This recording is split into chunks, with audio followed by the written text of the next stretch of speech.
Welcome to Talk of the Tavern.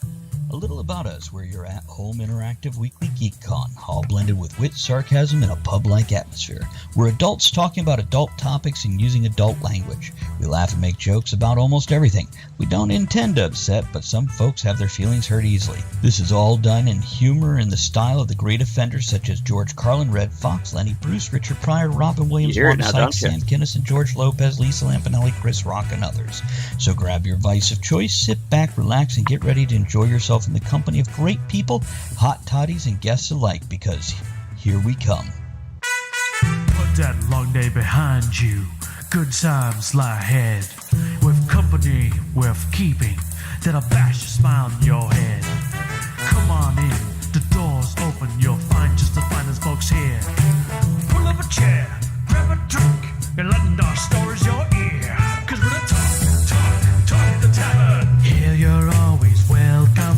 The talk the tavern. Promising beer and bedlam. The talk the tavern. Music, medicine, then some. The talk the tavern. The song's over. Here we come. And welcome to, hey, it's August 1st episode of Talk of the Tavern, where we're going to be debunking fraudulent psychics, because they're fuckers. Hey, What? real quick, all of our listeners, was that Skippy for you? It was Skippy for me. Was it Skippy for you guys? It was like, Skippy for me. I'm going to stop sharing screens with you now, guys. It was kind of And- funny. Was it Skippy? I'm curious. See, I didn't do Like a record player. I didn't do the pre-show thing, so nobody's on yet. It's as we They laugh. may be there. Give it a minute. Somebody might be. Okay, I'm Travis Sivart. I'm your host. My vices today are, excuse me, apparently burping up what I had for lunch. We had sweet Italian sausage and spicy Italian sausage with rice. I made it just before the show, so this could go on a few minutes. Other vices. Got some Jameson whiskey and some coffee and some Coke Zero. And I just got a new batch of cigars in with one that I've been dying to try. See, that's the cigar smoking cancer joke. I'm dying to try. Never mind. I'm so insensitive. Let me introduce my lovely co-host who's knitting a penis sock. Andrea? I'm not knitting a penis. Sock. I said No. penis sock. I don't know what I'm doing. I just learned Monday afternoon. With the way it was tilted, it definitely looked like a huge knitted I just condom learned or how to do something. this Monday afternoon, and I'm doing well. I'm going to be that old lady that knits and bakes cookies. My vice today is knitting and rice. That's it. What about baking cookies? I don't have the stuff to bake cookies yet. I have to go to the store. You're a horrible old lady. I'm just going to let you know. You need to I'm fucking not practice the old it. lady yet. Oh, right. That's what I meant. And let me... So how are you, Greg? Greg, your turn. I'm fine. My vice today, I've got well, this week I'm going down another Professor T Bottoms rung, and this week I have a spiced maple. I don't know if you Oh, can see that. Nice. Yeah, we're gonna. How Very is it? See, again, I'm so used to American stuff that it gets overpowering, the sweetness. So, like, maple stuff here is sickly sweet. How's that? Well, do you know what? I don't know, because what I did when I knew I was coming over the summer, I bought a few of their smaller bottles so I can have a different one for the first couple of weeks. So let's open it on there. Okay.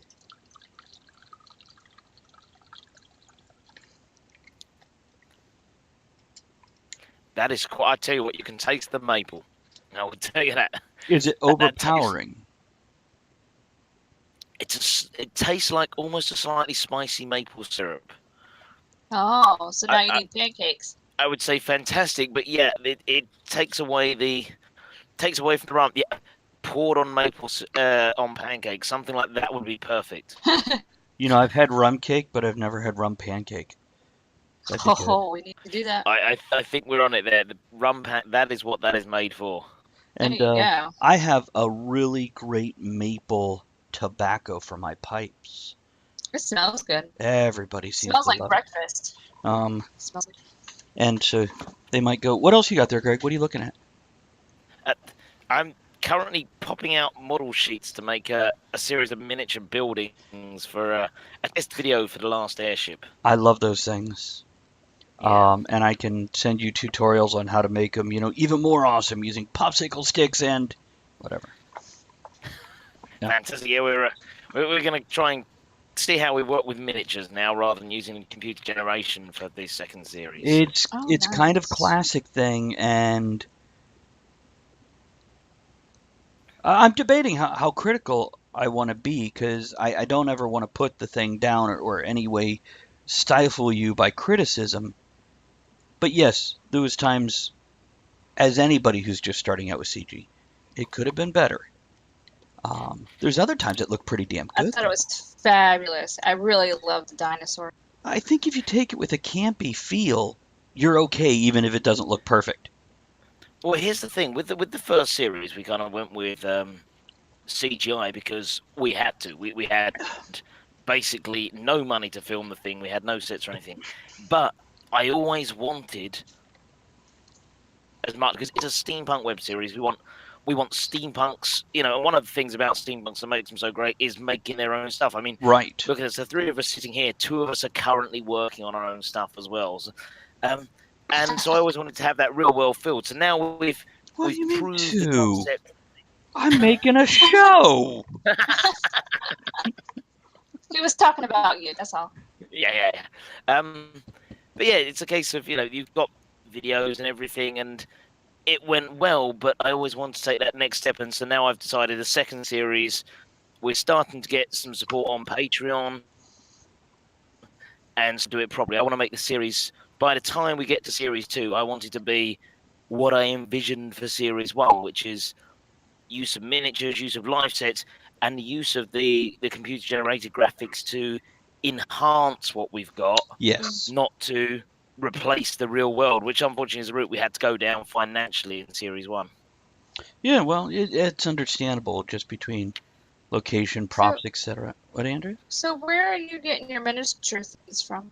Are you making them, or did you order them, or? Well, this one I picked up actually from the Isle of Wight Steam Railway this weekend. Oh, They had a I few love that colourful place. ones for sale, so I just went in and I thought I'll give that a try filming them, see how they look, and then I'm going to end up a combination of buying kits, making them from scratch, and modifying kits. I mean, one of the ones ideas I really love when it comes to miniatures is the idea that all the Star Wars miniatures were just old Airfix kits and model kits that were just taken, swapped around, mixed the pieces up, and that to me is a very steampunk way of doing things. So I'll be doing a bit of that, getting old kits with bits missing and seeing if I can swap them around a little bit and see what we can make of it all.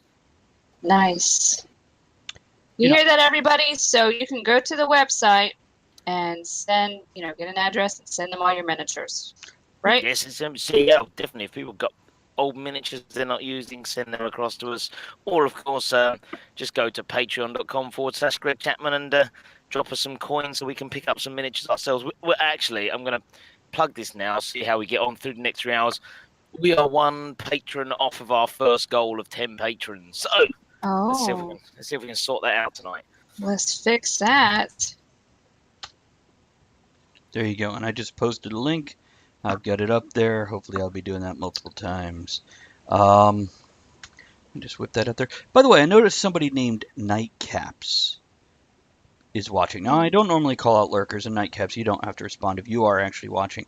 But I went to their channel. Now, they're a gamer, and we don't follow a lot of gamers or whatever unless they're tabletop role-play gamers. But this is the description.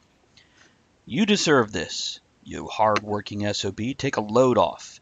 This channel is that cold beer after mowing the lawn, the glass of wine after the kids are finally asleep, that happy hour special we long for all day after a day at the office, that mocktail because you can't get down with the hard stuff. Grab your drink of choice and join me as we practice our God-given right to celebrate the fact we got through another day of being dads, moms, wives, husbands, coworkers. Kick off your boots of responsibility and share a laugh. If you have any questions, feel free to fire away. And I tell you what. I love that. Yeah.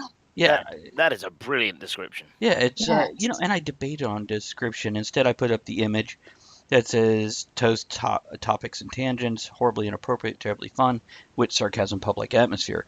hoping that summarizes it well enough. But yeah, here's to just kicking back, relaxing, and enjoying after a hard day of life. Here. Cheers. There's our opening toast. Now I want to bitch about some stuff before we get to the topic. Okay, now is this the thing you started showing us off air that we're supposed to understand? And I hope I'm not alone here. I hope Andrew as well is sitting there thinking, I don't know what we're supposed to have noticed. I'll get to No, that. I get it, but I think it's because it's an American thing. It could no. Well, I figured the Brits would get it better. First of all, I want to show you this.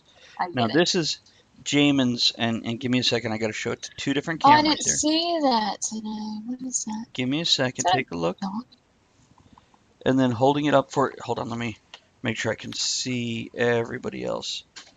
Yep. Hold on. There we go. Okay. For everybody viewing. Now, Greg, Andrea, I know you can't see that because you're on my second camera. But I want to show it to the audience, and then there's for Greg and Andrea. So now the thing underneath it says, you see a hummingbird. Okay, you see the hummingbird? Yeah, I see the hummingbird. See the hummingbird, everyone? And under that, it says, I see a donkey facing a firing squad smoking his last cigarette. I saw the donkey. I saw the donkey first. I did too. Especially since it looks like a political symbol. Matricula, thank you for the host. Appreciate that. Here's to you. Yay, Matricula. And I do. Oh, okay, we put out our opening tweet. But yeah, that's from Jamin. That's from Jamin. That's his postcard today. I figured I'd show it on the show. Now, the other thing I want to talk about is I received a package from Streamlabs today, who helps some of the add-ons we have to the channel, because I had ordered a coffee mug. So there's my coffee mug, okay? Okay. But now if you look, and hold on again, I realize I have two cameras going on here. Can you see? No. In the light. Is that a crack on the back? Yes, it is. Yeah, I see that. And it goes all the way down to the bottom of the mug. It's hard to see on the cameras, but it comes down to here. Yeah, it's a big now, deal. On the other hand, so far so good, because I contacted them, went, here's the deal, here's some pictures, and they're like, no problem, we're sending it out right away. And they're getting me a replacement. Great customer service. Yeah, absolutely. Absolutely. And then I also got another package today of cigars, as I mentioned earlier. And they shorted me 15 cigars. So 3 5-packs of a variety pack. So I have contacted them, and this is cigarsinternational.com. I contacted them, and they have already responded back to me from this morning saying, we're investigating it. You received 1 extra pack you weren't supposed to. That wasn't a variety pack. Keep that as one of the variety packs, and that's a good cigar, by the way. And we're going to send you 3 more of the variety packs, even though we haven't finished our investigation. Basically, they said the investigation is one of 2 things. Either they didn't put it in the box, or they did put it in the box, and they're going to go and contact the carrier, who will contact me. Now, here's the thing. The box, when I got it, it was closed with 1 piece of tape across the flaps. And that 1 piece of tape either didn't stick all the way, had folded, or had been peeled up at some point in time. So it is possible somebody opened the damn thing and took out a couple packs of cigars. So, but on the other hand, they put in a 5... that 5-pack might have been a variety pack. They call it a mystery pack, and they're going, look, it could be, the lower-end cigars, but we promise only 10% of the cigars are the lower-end cigars. And the ones I got are normally like, they're $7 a piece or $35 for the 5-pack, something like that. So they're not cheap.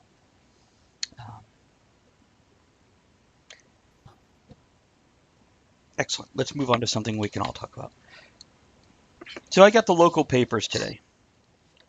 By the way, there's a headline here. Good things come to those who bait. Just I like puns. But anyhow, there's one headline here, and it shows a picture of a transformer on fire That would be the electrical type transformer, not the giant alien robot type transformer. It's more than meets the eye.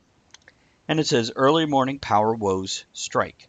Then the subtitle is crews arrive to a transformer engorged with flames. Can anybody tell me the meaning, the definition of the word engorged? Huge, grown, nasty. But I thought engulfed would be a better. Engulfed is the word they wanted.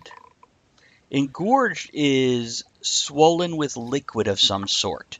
Like if a tick bites you and it's engorged with blood. If you have a blood vessel burst in your leg would be engorged. I just want to point out this comes from the same people that brought us Food Panty Heroes. Food Panty Heroes! As well as the KKK recruitment ad on the front page with all the information on it. Yeah. So this is a high-quality establishment. You know what else we got? One of our friends designed a couple T-shirts, put them up on Amazon. Yes. I was the first one to buy one of her shirts. I'm going to open that. You want me to open it now? You can if you want. Hold it up for the camera. Show it off. Let's do an opening. And here we go. All right.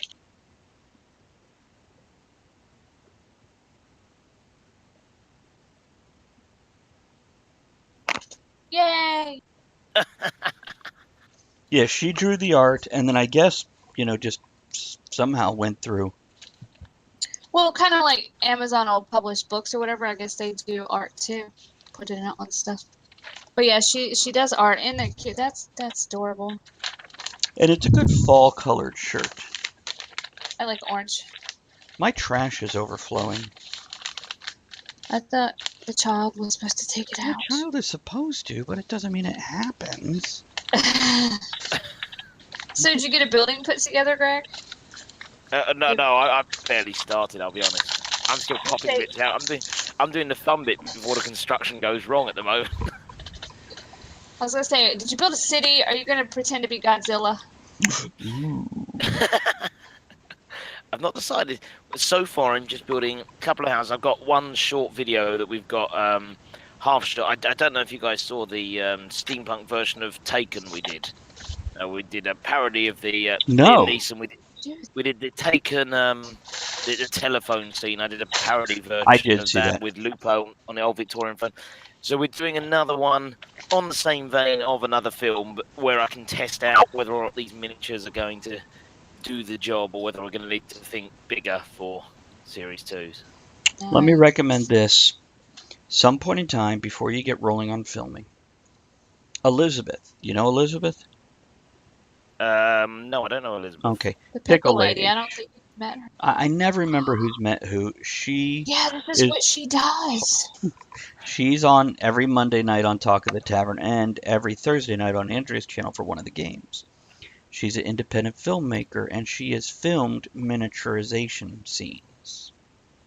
So she might have some tips for you. She teaches film too. So, and of course, like anybody who's on the show, she's just a fun delight to hang out with. And I mean, intelligent and witty and obnoxious and an asshole and a genius and beautiful and delightful, all wrapped up in one Elizabeth package. I thought that was just to talk of the tavern. That was. It's we are what we're made out of. And now she's an official New York. Wait a minute. So, what? Joali 65. First of all, thanks for joining us. Good to see you. Second of all, John, is that you? What? We just had a new follower, which we can't hear because Twitch sounds are messed up. But their name is Joali 65, which, if I'm not mistaken, that's my buddy I used to play D&D with when I lived in North Carolina back in '93. So forever ago. Uh-huh. But I remember the username from other things, whether it was Yim, Yahoo on Instant Messenger, AIM, or Facebook. John, if that's you, just drop a quick yes in there. And Joe Ali, if your name is not John and you're not from North Carolina and you're not that guy, drop a quick note Really? or just ignore us and harass us, whatever. Say I'm not that guy. That'd be great if that was John. He's clever, he's a writer, and yeah. Okay. I'm staring at the chat now, waiting for it to pop up. Okay. Who's it gonna be? Who's doing what to a baby? What? Who's it gonna be? Are we gonna have the Oh, right who's it person gonna on the be? chat, the wrong person on the I chat? don't know. Yesterday we had 3 people popping in. Wait, let me pretend I'm a psychic. And? Oh, I don't know. No. Have you heard the title of today's show? Hello. So yesterday I mean, with that psychic acting, we really need a pineapple somewhere in the background. I should have worn my psych shirt today. she's got a pineapple and it says, "Come on, son." Yeah, I love it. Flick knew what it was. You know, the She first time I met did. her, she knew what that was. I'm so happy. She's got me trained on it now. It's a pretty decent show, really. It's not. It's good popcorn viewing. It's good. Just sit down, lose your mind, let it go. Do you I Don't love remember? think about it too much.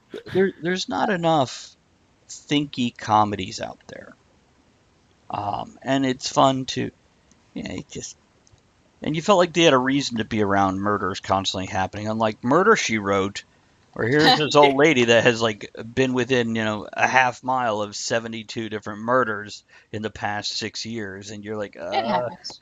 nobody else is And- suspicious. Well, they finally did that on one of the series of Sherlock, the BBC adaptation with Benedict What's His Face. That's definitely his real name. And I know one of the episodes there, they eventually came down to accusing Sherlock of murder, and it became, come on, how could anyone be this conveniently in this many places and just happen to get the right answer to the murder? And it's obvious you did it. Yeah, I remember that one. That's great.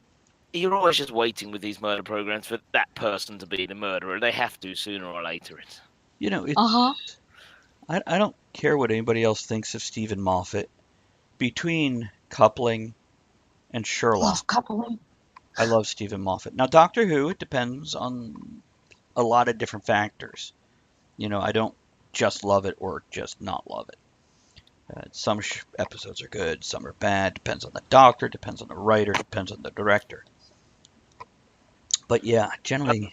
But I think the same thing is true of Sherlock. It's and for me, it's the same problem they had with Doctor Who is the problem they had with Sherlock, which is first series when they brought it back with Chris Eccleston, great.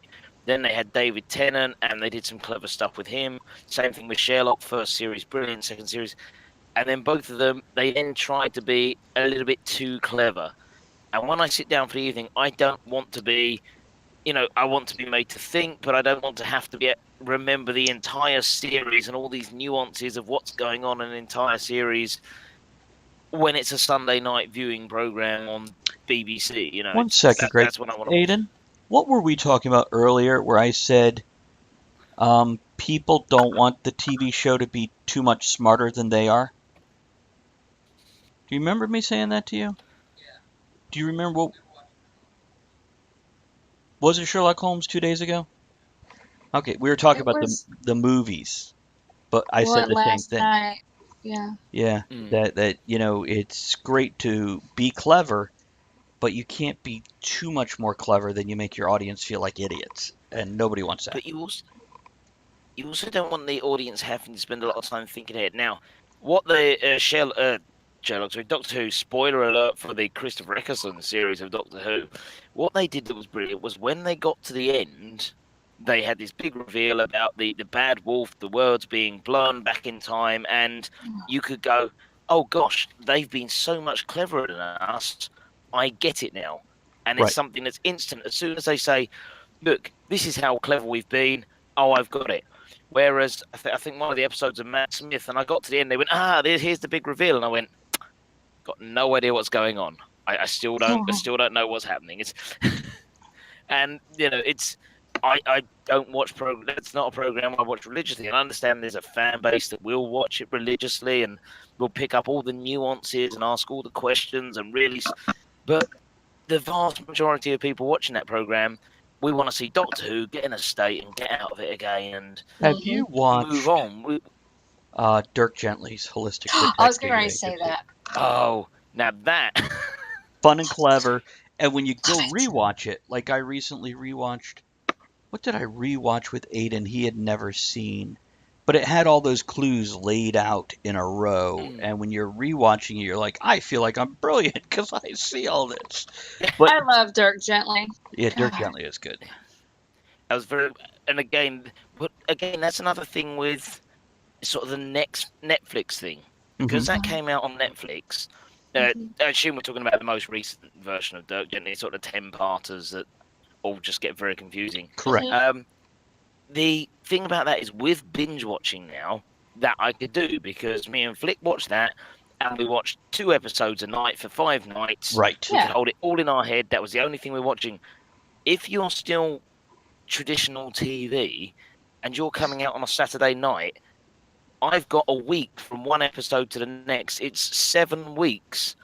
If it's a 7-part Doctor Who half a series thing, I've got 7 weeks, and I've got to hold in my head all those little nuances and bits of information. Yeah. For that amount of time and keep up. See, I had that And I've got same problem, and God I'm not forbid, that big a fan. it's just, you ever have one, and then they have more than one character that looks alike, and then they take a character out for 3 episodes, and a month later you see him again, you're like, I don't even know who this is anymore. Yeah.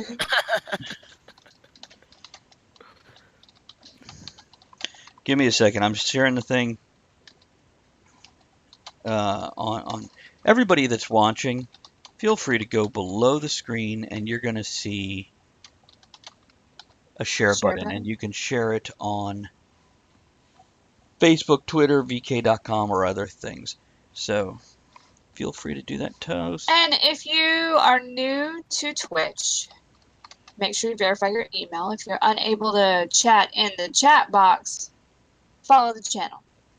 Now, Joali, I know you just followed the channel, but if you're still trying to type and you can't, make sure you hit that email and verify your email. Otherwise, it's not going to work out for you. So, and that's just a Twitch thing. So, there we go. That's all. You can tweet that out, and I'll even go put it up on the Russian social site. Because why not? There we go. Get some other folks in here right as we start to get rolling with the topic. I'm so excited. It's getting so much better. I learned how to do this Monday before our show. Very excited. And these are chopsticks that I filed the ends down. So. She tried using real ones, real knitting needles. I went to a thrift shop and I got this whole bundle of needles, for less than $2, and they're very slippery. And all the videos said, "Well, try bamboo ones." Well, in the drawer we had some bamboo chopsticks from the restaurant, so I filed them down. The cheap What is it you're local. actually knitting there? Because, or is that a rude question? Should we be able to guess? Do what? It's like a what? What are you children's actually knitting? I don't know. I'm just happy that I'm able to make all these fancy knots. I don't know what it is. It might be a scarf. Who knows? Might be a flag. I don't know. She's not terribly. Are you going to do fun with knitting flags? Like, Yeah. like Maybe I'll just make a bunch of these and sew them together. Who knows? No plan. I'm wondering Just that having when you fun. do a blanket, how do you go back and interlink stuff? I haven't got to that video yet. Okay. So we'll see. Now, Greg, have you ever knitted, crocheted, or any of the stuff? I did knit when I was young. I used to be able to knit, sort of very, very young. But I carried on. I went through sewing rather than knitting. I tend not to wear a lot of knitted garments, so it didn't really come in that. I did needlepoint and cross stitch when I was young. And hold on just a second. I am betting it is John. Okay. John, let me see. First of all, are you still in the chat? You called him out. He ran away. Well, no, he sent me an email. Oh. So he says, "Yep, that's me. I'm new to Twitch. I can't figure out how to chat. Give me a second. I'm going to go ahead and reply, interrupting the show. John, if you're listening, Oh. it's what I said. Well, Mhm. go ahead, and then I'll talk while you reply. Go ahead. I'm replying now. Yeah, I tried to crochet, Greg. I tried that last week, and oh my goodness, for the first time. Here's the blanket I made.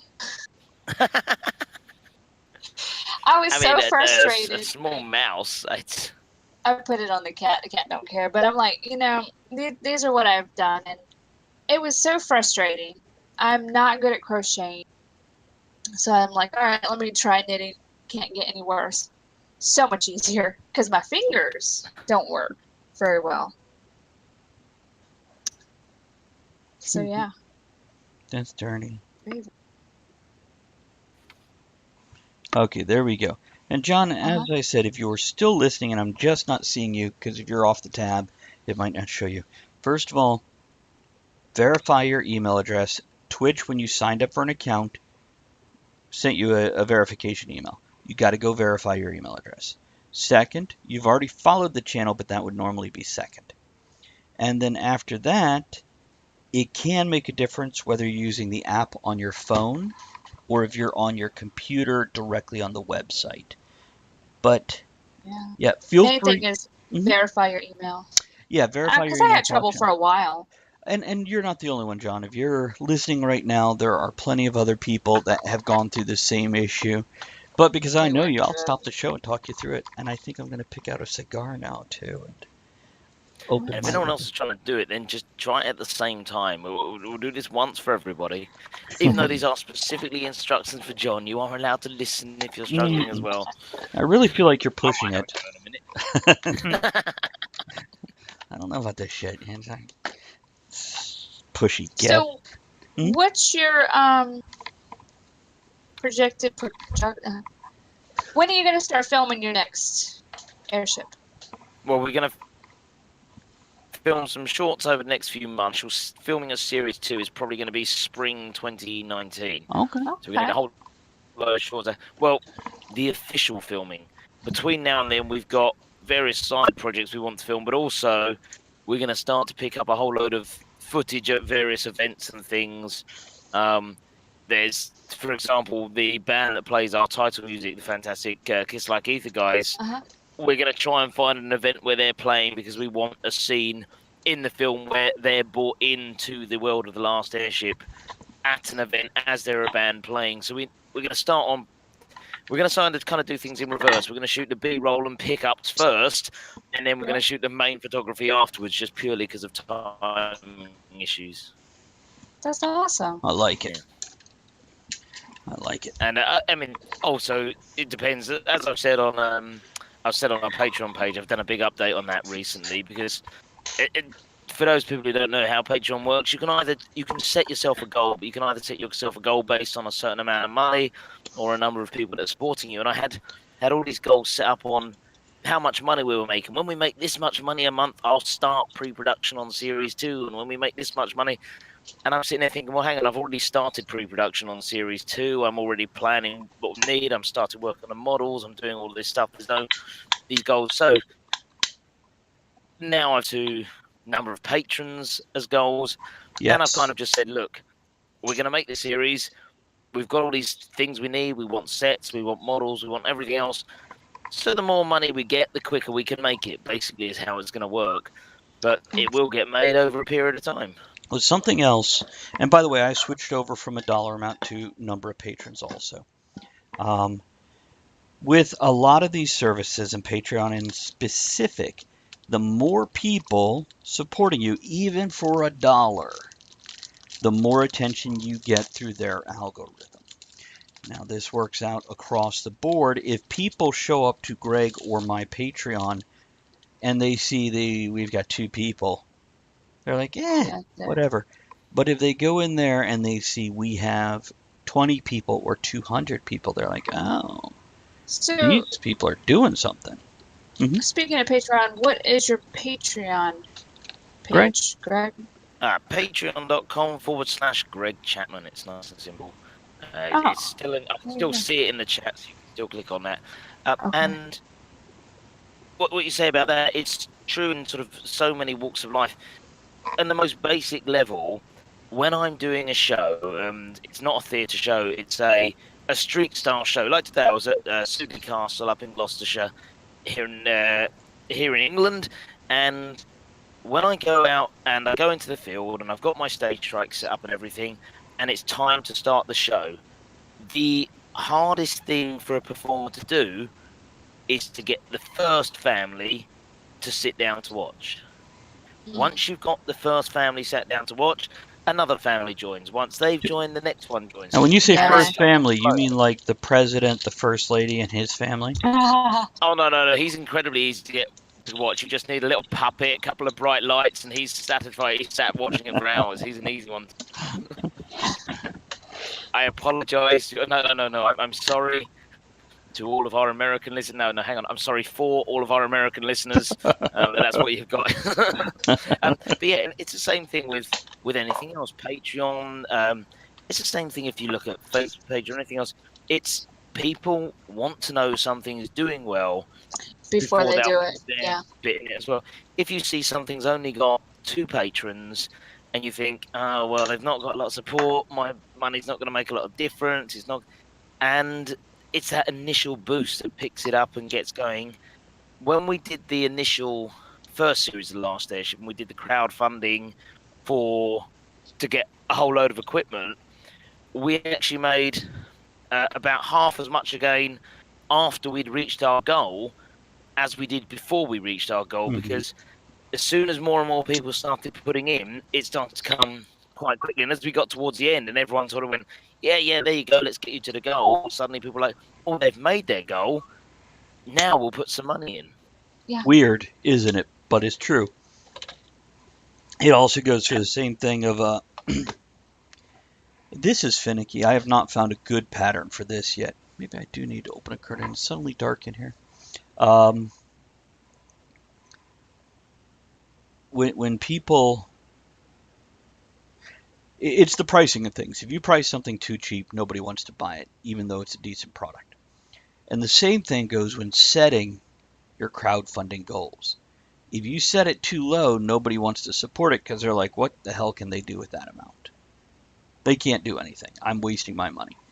On the other hand, if you set it too high, they're like, well, that's unachievable. There's this weird middle ground that if you give it just right, they support it, and then you get double or triple what you asked for. Or in some cases, 20, 30 times the amount, depending who you are and what you're doing. And I know you're a fan of crowdfunding, and I don't know if you're like me. I don't know about a fan. Get so much.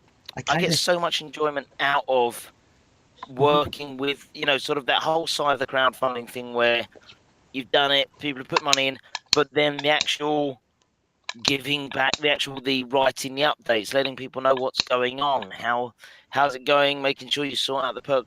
I get so much enjoyment out of actually communicating with those people that have put money directly into the project. It just makes it so much more connected to your audience. I just hate asking for money, and that's why I say I don't know if I'm a fan. I have done it. I like to support other people's. I just hate asking for things. I'm one who, because of my background history, I've been taught, do shit yourself, otherwise shit don't get done. So maybe that's part of my psychological issue, but I do like the community it brings together. Well, it's like why I like the phrase, the name Patreon, and the fact that people are patrons, because that's not.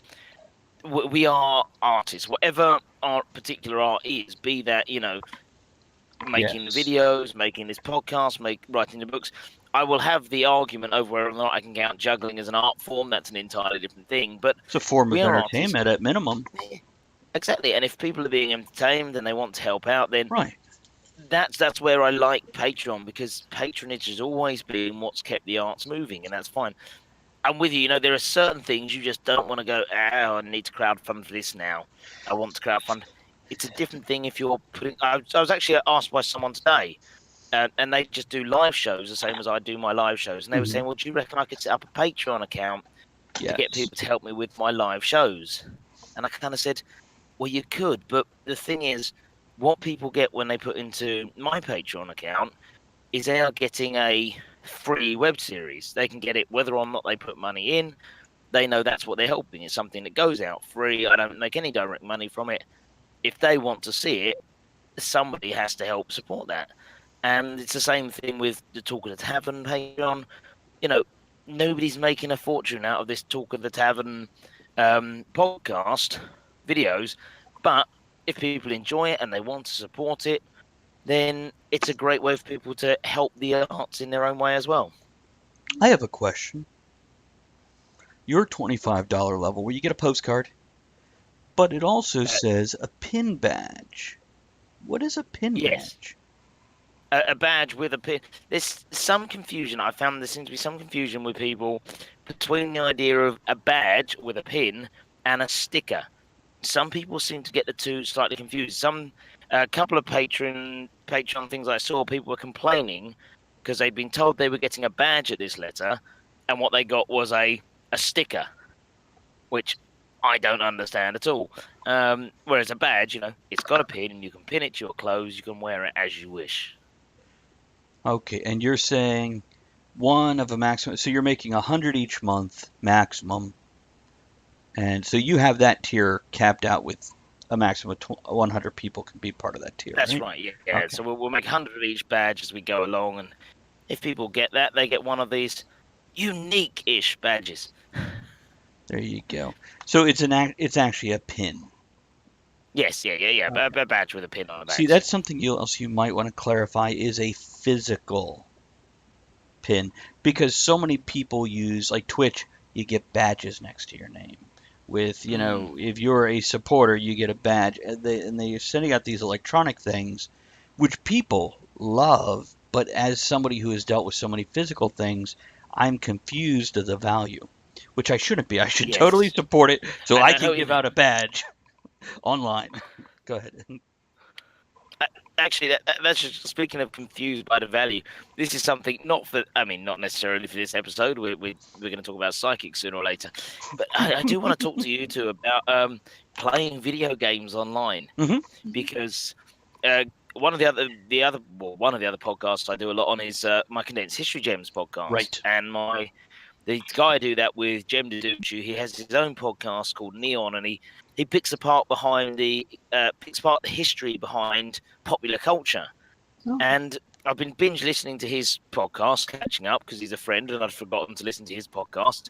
So I've been binge listening to that, and I've suddenly found out that there's a whole side of culture which I genuinely know nothing about, and it's the whole video game thing. I've never done video games, I've never played video games, and it's this whole subset of culture and the idea of people, you know, and I know you guys do it, watching people play different games and things like that, and it's a part of culture I just don't know about. We don't watch others, because I fall asleep when I'm playing video games alone, let alone watching somebody play a video game. But we stream video games while people watch us sometimes, and Twitch was originally developed for people who wanted to stream their video games to an audience. That's the whole basis of Twitch when it came out. Now it's expanded. Well, I'll do video games once in a while. Mostly on my channel is classic tabletop games. That's all. Yeah, we do the tabletop role-playing games like Dungeons and Dragons, but not Dungeons and Dragons. And there is some viewer participation. A lot. You see, that I can understand. When I hear, you know, sort of be doing the Dungeons and Dragons things. It's a storytelling thing at that point. It's storytelling, it's improvisation, you've got all those elements to it. I'm thoroughly confused, and I find myself being a 70-year-old man protesting against rock and roll. You know, I can hear, that rock and roll music, these kids today, what are they listening to? You know, I sit there and I go, I don't want to be, you know, down. I just don't understand it. It's a thing. No, I'm with you. I don't really understand it myself. Which it's funny, as much as it's kind of like the electronic badges. And give me a second, I'm responding back to John. But if somebody has a channel where they have cats running around, I'll watch that. John? Not video games, but I'll watch that. John, if you're watching right now, buddy, I just sent you another email. Check that real quick. And I mispronounced. I said, "Are you on now?" Because he says he can't find the chat box, which I'm going to walk him through if he's on right now. But instead of I have. ARE, it autocorrected to AYE. So it's, you Hey, on now. are you a pirate? Let me ask you, Greg. On your Patreon page, does it have to be a monthly thing, or can someone just give you a one-time thing of money? I mean, people can. What you have to do is, if you want to do a one-time donation, you just put in, that 1 month, and then you can cancel your donation at any point in time. But you Okay. can't set it up to do a one-off. But a lot of patrons, and I've got this on my sponsor a miniature level. I've got one of my levels now is sponsor one of the miniatures. So you put in, I forget what level it's at, but you go in at that level, and I'll sort out a miniature. And when we get to the next video, anytime that the miniature you sponsored appears in one of the videos, I'll come up with a clever title for it. If your sponsorship got me a field full of plastic cows, then you will be the plastic cow wrangler or whatever it is. May I interrupt, please?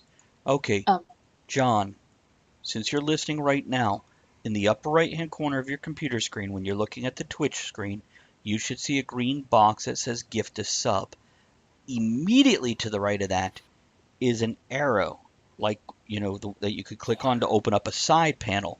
You want to click on that side panel arrow to the right of gift a sub, not on gift a sub, to the right of it, and it's going to open up that chat box on the right-hand side. Now, I'm going to give you a second to do that. By the way, Greg, how much support do you get from the UK versus the US? Is it equal? Is it 10% US? I would say currently it's a majority. I would say majority UK at the moment. Okay. The reason I asked is you have it listed as model supporter, which people in crafting models would immediately get the reference. Most people wouldn't. but yeah, I was going to say put miniature supporter, but again, that's a gaming term. So maybe prop supporter would be a more broad spectrum term. I don't know. I don't know. The other thing, of course, is model supporter is a little bit of a play on words as well. Aren't you a model supporter of this page? Yeah, it's like a jockstrap for a beautiful runway model. That's it, yeah. I support that. What? Because I did think about, it's always that thing of you sit there for hours and hours, don't you, when you're doing something like that, and it's like, I could just change that word and change that word. There's John. By the way, I'm going to interrupt us again. John, a few things to know about Twitch. You don't have to do any of these. First of all, you can subscribe. If you have Amazon Prime and you connect it to your Twitch account, you can subscribe to one channel per month, no cost to you. No cost to you. Pays that channel a little bit of money. 2, and you do that by going above the screen to the green box that says gift a sub. That's also purchase one. 2, below it, you can share it to Facebook or Twitter. We push this about every hour. Let people know. Tell your friends, come join, hang out. Now, also in your chat box, you're going to see 2 icons. One is kind of a diamond shape or a triangle with a butt on it. If you click this, it allows you to throw bits. This is money. Penny for penny. 1 bit is 1 penny. So you throw 100 bits, it's giving us $1. You can purchase these, or once you click on that icon and it brings up the list of how you want to cheer the bits, cheering and bits are interchangeable words. There is a Get Bits button. When you click on that, it gives you a price list, but it also says watch ad for free bits. So if you're a broke-ass bastard like we are, we watch the hell out of those ads and support our favorite channels. The other thing is just emoting. So have a good time, buddy. Chat all you want or just hang out. We love it when you at least say hi so we know you're here. And it's good to see you, man. Thanks for popping in. Appreciate that. You said this is someone you used to play D&D with? I used to play he's also the one that taught me how to do chainmail. He worked at the ice factory and showed me how to roll it and clip it. Okay, what? Okay. Excited. So yes, D&D person. I am going to put out his channel. And what's his name? John. So John, since obviously you're a fan of D&D, if you like the classic role-playing game, you can find us on this channel. Can I excitedly prattle on about it? Yes, go ahead. Okay, this is So you Andrea's can go channel. ahead and follow that. This is Andrea's channel. If you click on that, it might open in the same tab or a different tab. I don't know. If you right click, open a new tab. But anyhow, Tuesday, Wednesday night, we game. I'm running 3 different games. Tuesday is Crypto Mystery, Steampunk Monster Hunter. So Cthulhu meets Scooby-Doo with a dash of Dresden Files and Supernatural. Wednesday, Space Adventures. Imagine Firefly meets the Three Stooges. That's our crew. That's tonight. That is tonight. And And then Thursday Thursday. is our superhero game, After Our City Defenders, and this is just a mishmash of misfits fighting in a near future dystopian, borderline cyberpunk world. So low level superheroes, a lot of genetic modification, nanotechnology, as opposed to Thor and Superman and those. So you might Think enjoy Saturday it. morning cartoons ish. Well, Saturday morning, more like Adult Swim cartoons. Alright, well, yes. Okay, I'm done pimping that. John, if you drop words, we'll read them off and talk to you. Otherwise, hang out, have a good time, man. I want to talk about psychics. Want to talk about something? Yeah, I figure we've got 9 minutes before the second hour, and the whole second hour we're just talking about psychics. I predicted that. I Oh. predict we will go off topic several yeah. times during the hour. What? Not this show. But yeah, back with you. Yes, you can spend all the time in the world micromanaging and redoing your Patreon or your description on Twitch or whatever you're doing. You can overthink. Um, but yeah, it's something else I recently did on my Patreon is I had a $1 and a $5 level, thinking keep it simple. I have then realized nobody, whereas previously they did, but nobody's going over $5. So I went and added like a 25, 50, 75, 100, which doesn't give them anything different. It just lets them realize, oh, I can give more. And that comes back to what we said about, sort of just being a patron, even at that dollar level makes a difference. It does. It's that understanding, oh, yes, I can do that. Oh, yes, that's an option. Oh, yes, people go for this. And it's, again, it's one of the reasons why I swapped it over, because I've got, sort of various patrons at different levels. But if you did the math and just added them all up and divided it, I think they'd probably all work out at being the $5 level. And so if you just sort of someone just, oh, look, they're earning this much and they've got this many patrons, everyone must give $5. And that's one of the reasons I took it off, because I don't want anyone thinking either, oh, we should only give them $5 because that's what everyone does. But more to the point, I don't want anyone going there and thinking, oh, I was going to give $1, but everyone else does $5 and I can't afford that. Right. So I just won't give anything. Right. It's the big thing is the support. When $1 a month adds up. it does. It does. And if eventually we hit 200 supporters, even if it's only $1 a piece, that's a fair amount of help. That's quite a bit of help. And Yeah. it makes a And big for difference. 60 cents a day, you can help make this series possible. Which, by the way, and Craig, you're going to hear me say the same shit over and over each week as we're discussing this stuff. If anybody wants to support Greg or myself, yeah, you can throw money, you can watch videos on YouTube, etc. That's all great.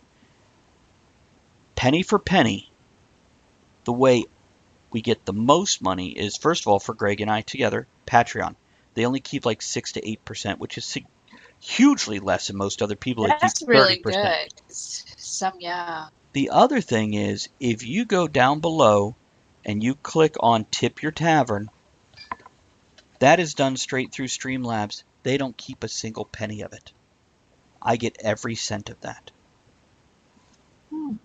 And I just learned that, what, Andrea, 4 days ago? If that, yeah.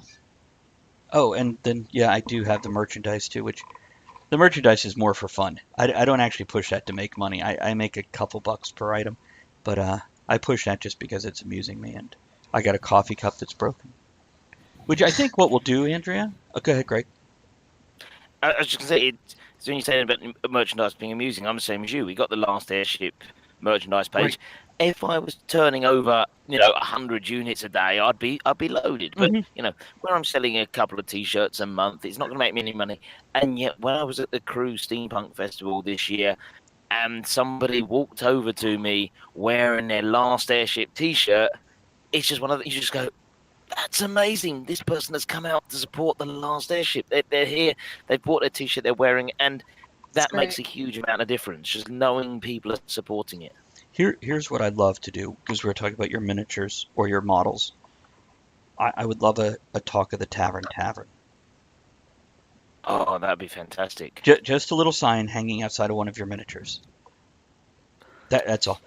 So are you I, saying if you support a model, just like to have a sign? I think we can definitely have a talk at the tavern sign outside one of the, because going the other way, this is one of the sort of the flip side of things. One of the big moments when I was actually overwhelmed by sort of something that caught me out with the Last Airship. Every year I do a Christmas event at the Isle of Wight Steam Railway, Mm-hmm. and as part of that event, there's various acts going on, but they take one room and they create this entire Christmas world. They have all these miniatures that they've had for years, and they spend a month putting this miniature world together. And I got in there last Christmas, and at that point in time, we were sort of 3 or 4 episodes into the Last Airship, and someone had taken a still from the Last Airship, and they'd created just a cardboard cutout model. And I walked in the room, and there was the Last Airship flying over this miniature vid, and it was just this moment of, wow, someone here has taken the time. I didn't know anyone that was watching. I had no idea how it was going down, but someone had made enough of an impact that they went, see what we should do. We should put the Last Airship in our model. I had one of my guests that I've had on a couple times, a fellow author, and he told me about a story. He was in a city that's, I don't know, 80, 90 miles away from here. And he bought a headset to get on the show. And somebody like, oh, what do you need a headset for? And he says, oh, I'm going to be on Talk of the Tavern. And that person recognized the name of the show and knew who I was. That's fantastic. I was just... It's these Really? little things that make you want to keep doing it even more. Yeah, because we're going to do it no matter what. We love You're what we're going to do doing. it anyway, but now you're just like, that little boost that. It's giving us something back without ever meaning to. By the way, Greg, I wanted to ask, the address you sent me, it's it's more of a phrase with a few numbers at the end, and then BTW at the end. Is that by the way, or is that something I need to add? If it's BTW, it was by the way. I'll have to. Here, what I'm going to do, I'm going to Those copy. British addresses confuse us. I'm going to copy paste it back to you. Here's what I want you to do. Send it back to me, and you know how to go to the next line, right? When you put it, put nothing in the next exactly reply, exactly as it should appear on the envelope. If you were to, address a letter home to Flick, put it exactly like I'd see it on the envelope. I have to have a lot of my UK friends do that because I'm so confused. Oh, we do the same thing with American addresses. Right. Yeah. This is why whenever I send, especially somebody not out, hell, I got to do it for people in the U.S. now. They don't know how to address a damn envelope anymore. They don't. I wish I was exaggerating or lying, but perfect. Yeah. Thank you. There we go. There you go. Now I'm going to write that down. It's because we've got a house name and not a house number. Right. I know, which is weird. But cool. I find it weird. But I was going to say it's not common over here either for people to use. Most people still use house number. oh, I was gonna It's say, only It's only us when posh people. Yeah. we went over there to visit and Kevin gave us his house name, what? I don't know. Well, house number is decidedly a better system because you can look at a street and know where down that street that house is. House numbers tended to be sort of one-off buildings that are out on their own a little bit more, larger buildings like that. But yeah, it's just because we're posh snobs, really. Oh yeah, I want a house with a name, but I have thought about putting, like, naming the property and everything, but I feel like if you're going to name a property, you should kind of be, like, proud of it. And this place, my piece of property is fine. Everything around me is trashy, really. So it's hard to be proud of mine when I'm surrounded with what I'm surrounded with. Okay. wait a second. So it is into the Time. second hour. Let's actually discuss fake psychics. Greg, I would love for you to start by kind of telling us what you do on your show. Okay, well, my show is born out of it's the origin. I got escapology was sort of the first thing I really did as a outside performance, a performance of my own right. Before that, I was performing with other people. I was doing magic. I was doing juggling, but escapology was the first thing I kind of took out and made my own, and that was because I got into the whole idea of Houdini, and Thank of you, course John. Houdini. What we got? Sorry, we're going to interrupt. Hey, John, here's you, buddy. Thank you, man. I'll drink to that. Mm-hmm. Uh, And I have got some good spirits here, so we're fine. And Houdini, he went through this whole thing where he was debunking psychics, and you start to take it back. And a lot of things you do with escapology, the whole thing of tying and getting released. Although nowadays it's about escape, it's about self-liberation. It's about freeing yourself from the ropes. The earliest part of escapology, going back to sort of the Davenport brothers, these Victorians, was the idea that this was a psychic thing. You take the psychic, you tie them up so they can't move, you put them in what we call a spirit cabinet, very often just curtains all around them, and then that things happen within where that psychic is. A tambourine will rattle and all these things, and they're completely impossible, of course, because that psychic's tied up. And this is the origins of escapology, because obviously, spoiler alert, that psychic doesn't stay tied up for very long. right. And so in my show, I'm taking some certain things, certain psychic ideas, and I'm doing them. And I am just making sure that as I do them, I'm saying to people, look, here's a little bit of history. Here's a bit about what psychics do. Here's what modern mediums do. I'm going to show you it exactly as the psychics do it, but none of what I'm doing is actually psychic. And the idea is to Thank you, open a Ken. discussion. The first, Hmm. Hey, Sorry. first question I ask at the start of my show. One of the first things I say as I come on stage is, right, put your hand up if you firmly believe psychics are real. Put your hand up if you firmly believe psychics are all fake, and put your hand up if you don't know either way. And what's really gratifying is I get a good split between these people. And when I go on stage, my aim is not to change anybody's mind one way or the other about the existence of psychics.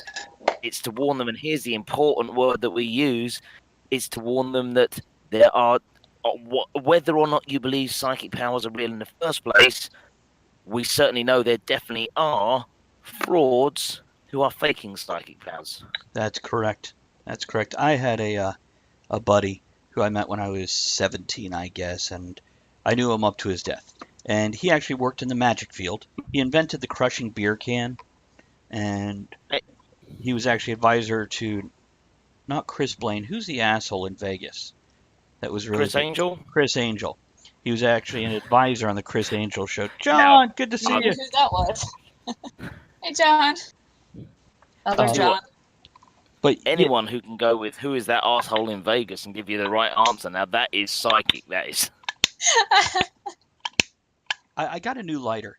I won this, and I'm trying to use it, and it looks like a motorcycle gas tank from CAO. Is it filled up? It's filled up, but it's. It's an old-fashioned table lighter. And I'm having issues where here's a 5-inch flame, here's a 1/4-inch flame. It's just messing with me.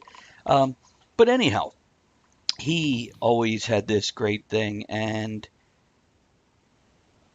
but yeah, he would quite often debunk fraudulent psychics, which that is the key. Now, Greg, have you ever actually seen what you would consider a genuine, wow, they tapped into something that normal people can't? No, it's similar to what we discussed with the hauntings last week. I have my basic rule of thumb is, for you to prove psychic powers, one, you'd have to do it in scientific conditions, and two, to believe it, it has to be something that I wouldn't be able to replicate using non-psychic means. Right. Which is a huge thing. When I look at a psychic, I go, right, I could do that in my act, and it's why I do my act, to show people, look, there's some pretty incredible stuff that I can actually do within this app, within the context of the show. There's a certain amount of Can you show us charisma something building. right now using Andrea? What? It's more difficult because the way I build it is I build my whole show around building this rapport, building this design, building everything else in my show comes in with these elements. So we don't have Um, a rapport, is what you're saying. I'm saying I've not built it up as I would in the show. Um, He's but an entertainer. He needs the crowd and the thing and the stuff. Well, you just kind of build up and you bring people on. And what I do is because I'm dealing a lot with Victorian psychics, a lot of it is prop based. And I enjoy I enjoy showing off some of the fantastic old fashioned psychic techniques, things like I can say the spirit cabinet. I do a lovely spirit cabinet routine where get tied up and covered up, and then things start to appear in ways that they shouldn't be able to, and things like the old fashioned slates. And it all comes down to this one trick that I did in my first ever 90-minute one-man stage show. And it's a fantastic piece of magic. It was invented by a guy called Jim Cricklow. And it's about the Titanic. And the plot of the trick is incredibly simple.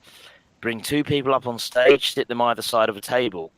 Bring out, I've actually got an 1898 edition of the Book of Common Prayer. It's a genuine antique, came from my great grandma's house. I've got a little gold cross, and I then have a series of photographs. And I show these photographs to both people, and they just purely at random, they just say yes or no to each one. And if they say yes, I put that photograph in front of the person that said yes. If they say no, then I get rid of that photograph. We don't use that one again. And then at the end, I reveal that, well, actually, all of these photographs are of people who were on the Titanic. And on the back, it's written whether they survived the Titanic or whether they died on board the Titanic. And when people turn the cards over, one of the two people there has selected only photographs of people who have survived, and the other one has selected only photographs of people who've died. And there's these aren't trick photographs or anything. There's no sleight of hand. Are they actual photos of people from Titanic? Now, here's the thing. Okay. They are photographs of the right age. On the back of them are all the stories of the real people, but the actual photographs themselves, no, they're not. They're not actually the people who are on the Titanic. And the whole story, and I used to do this because my first Falling show was the condensed history of Britain, and it's a fantastic piece, brought us to the start of the 1900s. And then I started to have a problem because this is the show.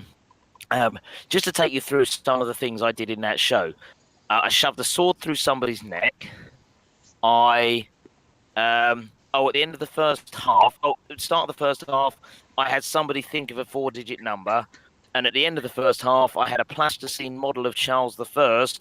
And when I chopped the little plasticine model's head off, the number was written on the inside of his head. Stuff like that. These really silly magic tricks. God, I love those tricks. Carried on all the way through.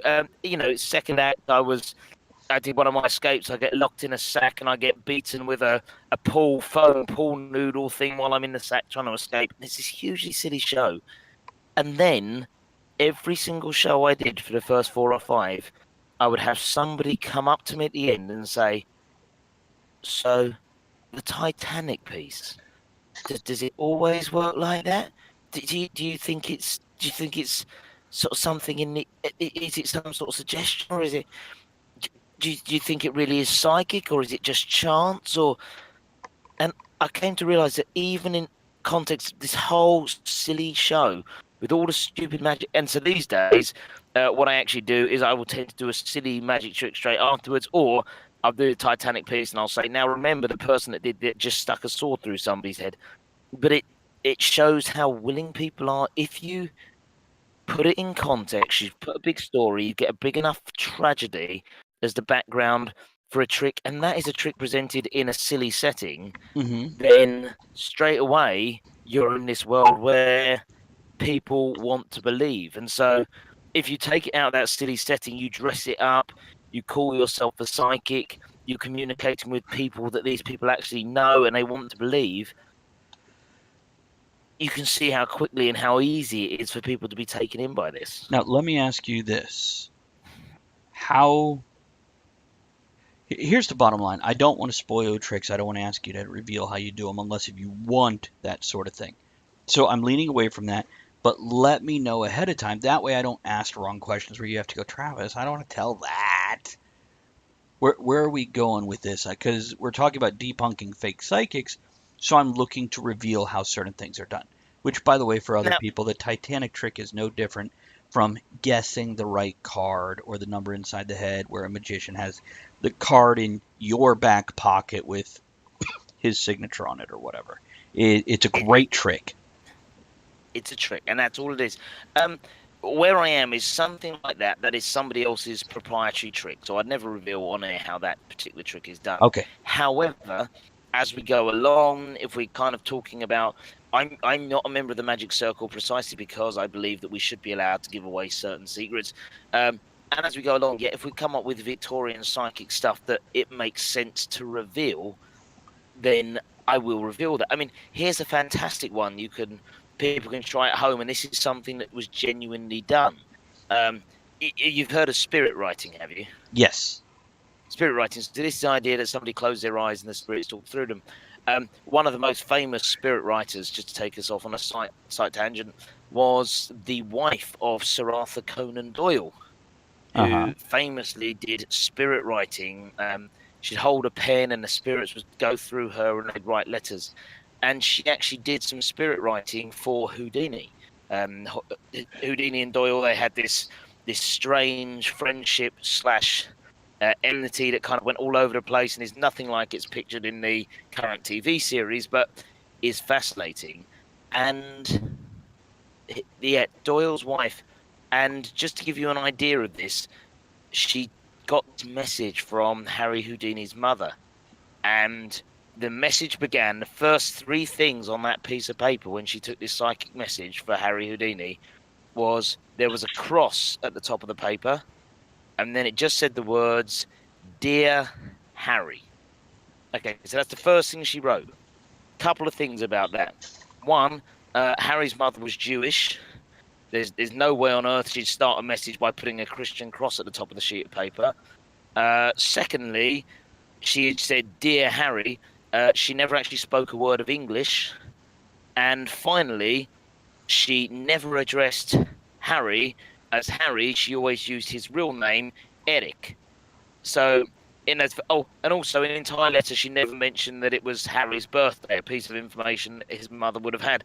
So in that first one, now he was convinced that Lady Doyle believed that the message was from his mother. He was convinced she wasn't fraud.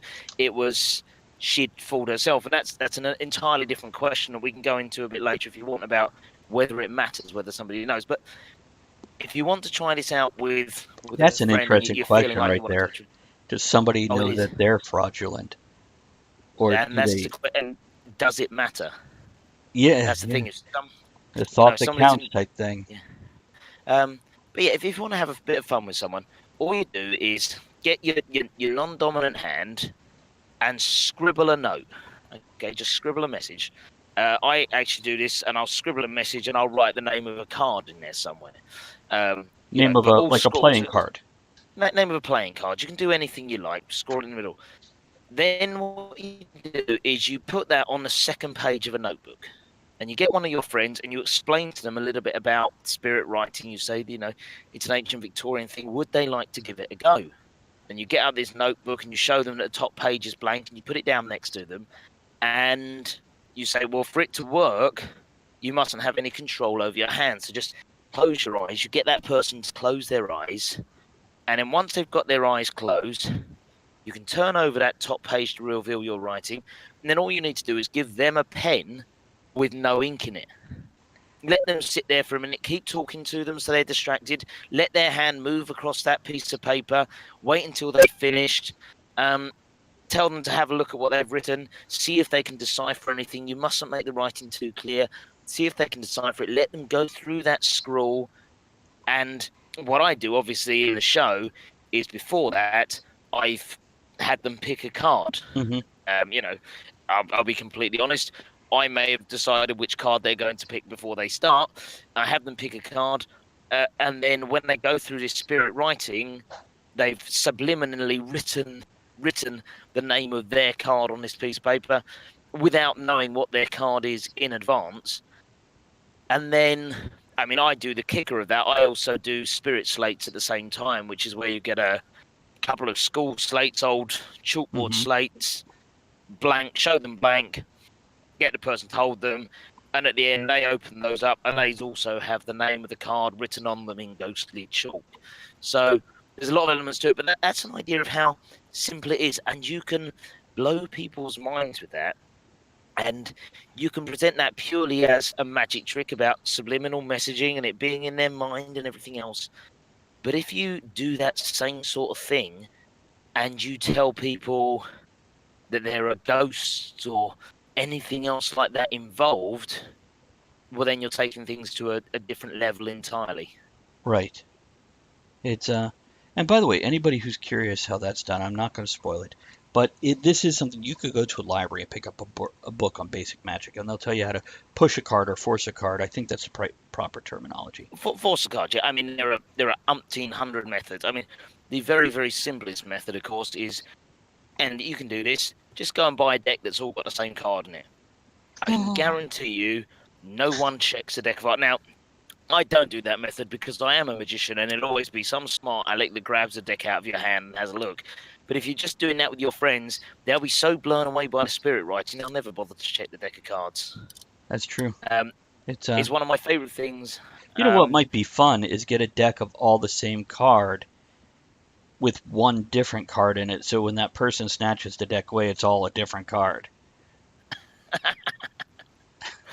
But there is a classic of it's actually a children's magic trick, as most of the time you see it, where you do that fantastic switcheroo trick where you have a child, you show the audience that all the cards are the same, and then you have a child pick a card, and you do the big reveal, and it's wrong because the card they've picked is a different card, and it's like, well, hang on, how have they done that? It's though I know how a lot of these are done, I've forgotten a lot of the technique. But even when I haven't, I love to see somebody do it well enough that I didn't catch them doing it. I was going to say, I know how a lot are done too, but it takes skill to actually execute it. Yeah. I can't do it. I don't want to because I like the illusion.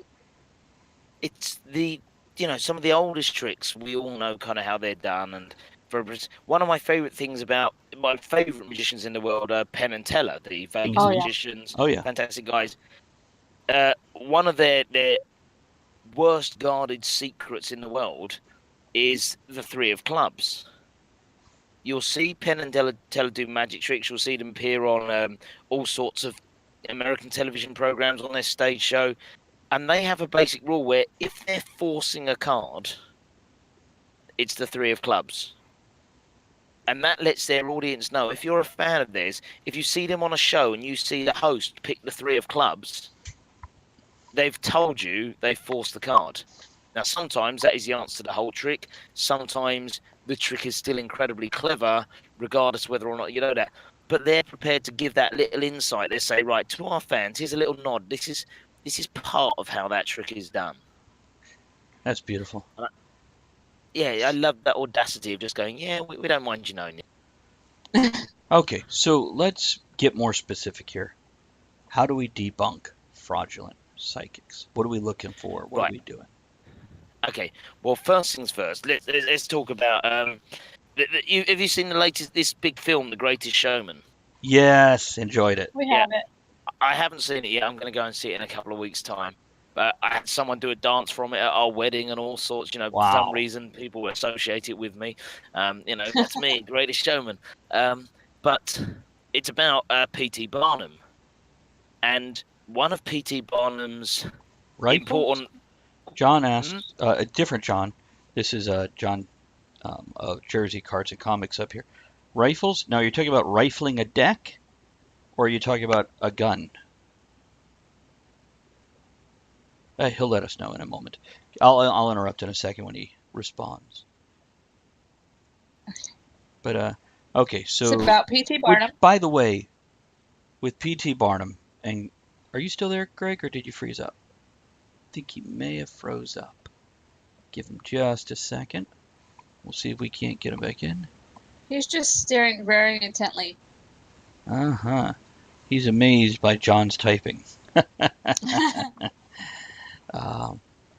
are the odds of having two Johns at once? Well, pretty good if you're a hooker. He said gun. Okay. They're psychics, they would move. Greg. Greg, if you can hear us, but you're unable to be heard, there you go. Leave and then come back. There he comes. Welcome back, sir. Oh, it's dark now. I'm back again. The sun's going down very soon. I'll have to shut up the van and get. Did we get to the bottom of this chat? Rifles. If they were psychics, they would move, and he's referring to guns. And so you're saying if somebody is going to get shot, if they were psychic, they would move. Well, that could be easily explained in the psychic community as not necessarily because they don't necessarily get information constantly about everything going on around them. They get selected from different, whether they choose spirits, nature, God, or energy waves. They can't, just like when you're in a crowd, you can't listen to every voice at one time. And I mean, really, it is that whole thing of that psychic standing on stage going, no, is there somebody here whose name begins with a J, an R, a Z, or whatever? It's that whole thing of, wow, yeah, that's me. Yeah, obviously there's sort of a lot of picking and choosing and things like that. Greg, watch your camera. What's happening to my camera?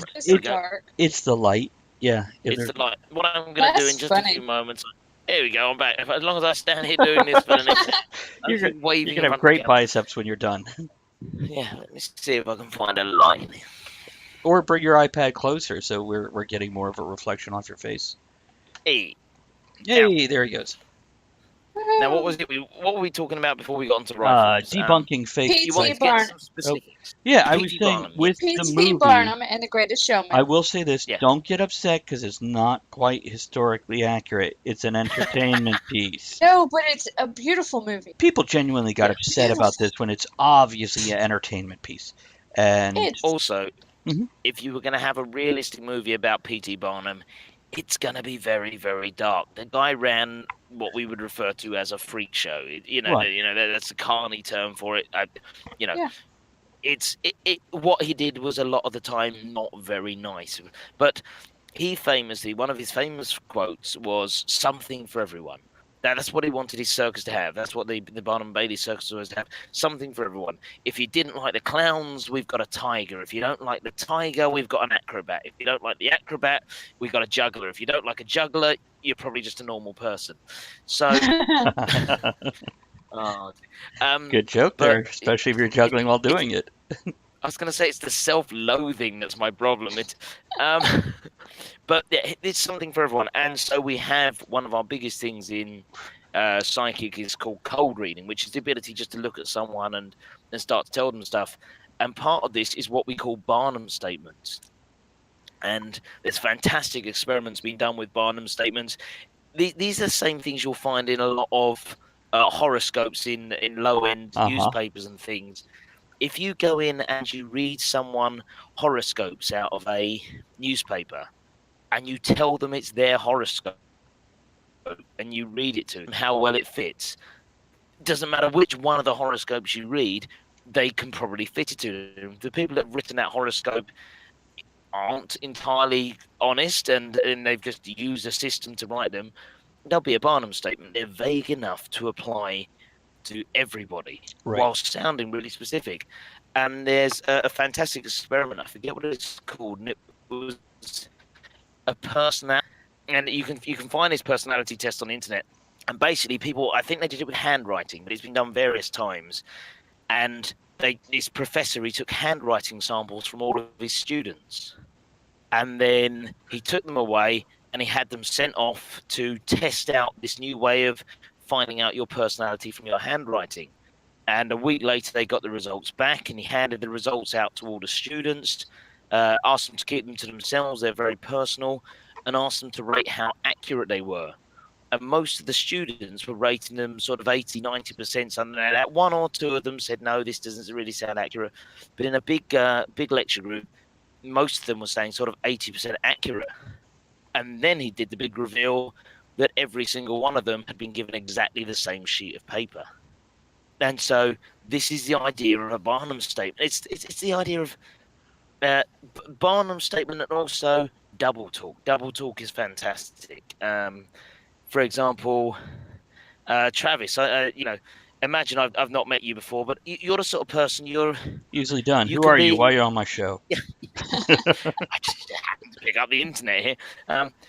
You're the sort of person you're actually quite an introverted person, although at times you're very extrovert, you're very outgoing, and that's a fantastic phrase. You're very introvert, but at times you're quite extroverted, you're outgoing.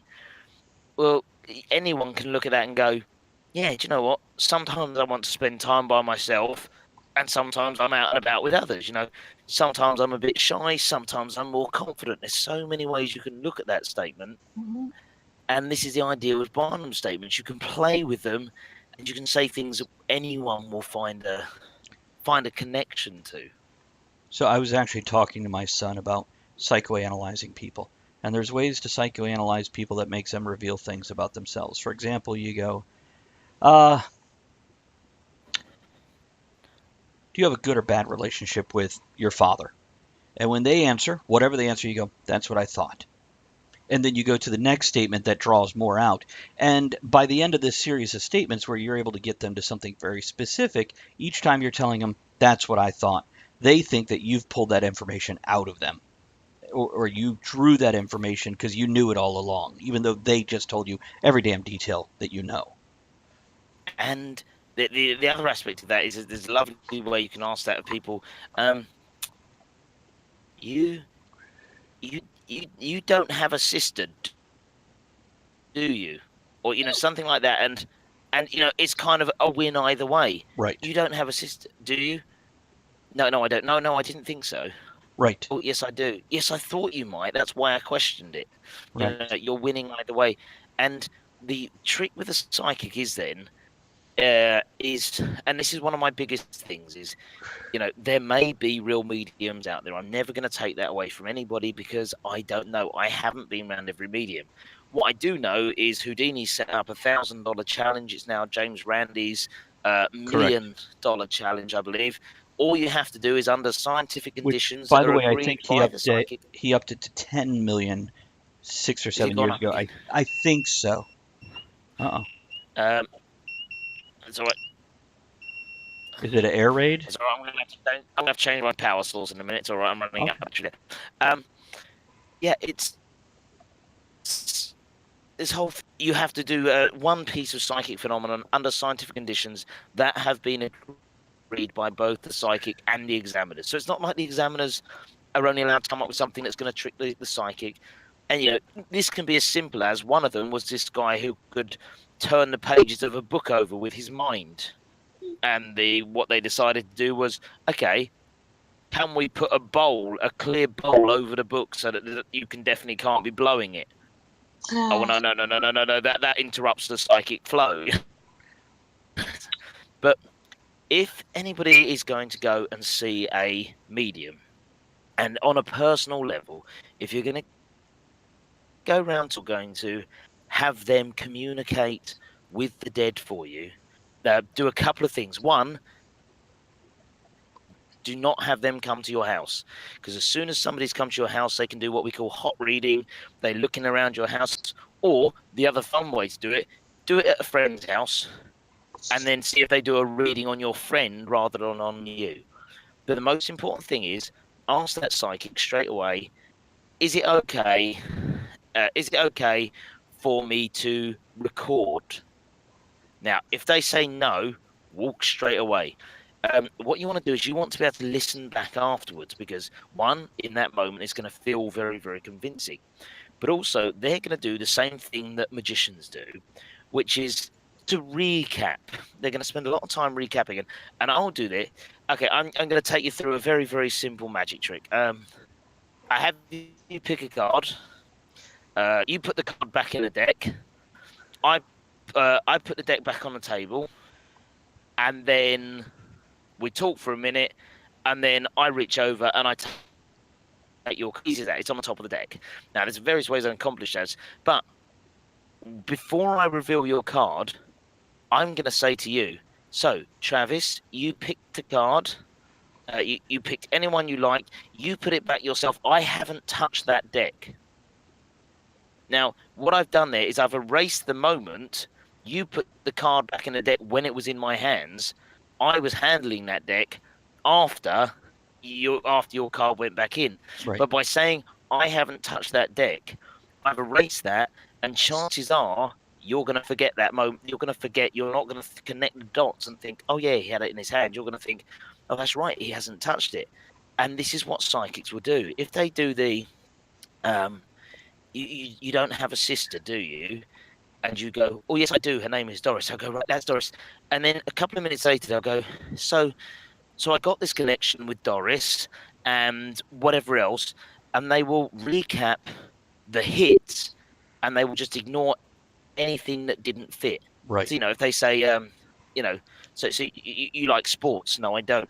But you like some sort of game? Yes, I do. Tabletop gaming? Yes, I like table. And then 5 minutes later, they'll say, so yeah, I got that you like tabletop gaming, and they're going to ignore the fact you said no to sports, and because that's what they're recapping, that's what you're going to remember. But if you've recorded that and you get home and you go back and listen to it and you go, hold on a minute, there's all that stuff that they stopped.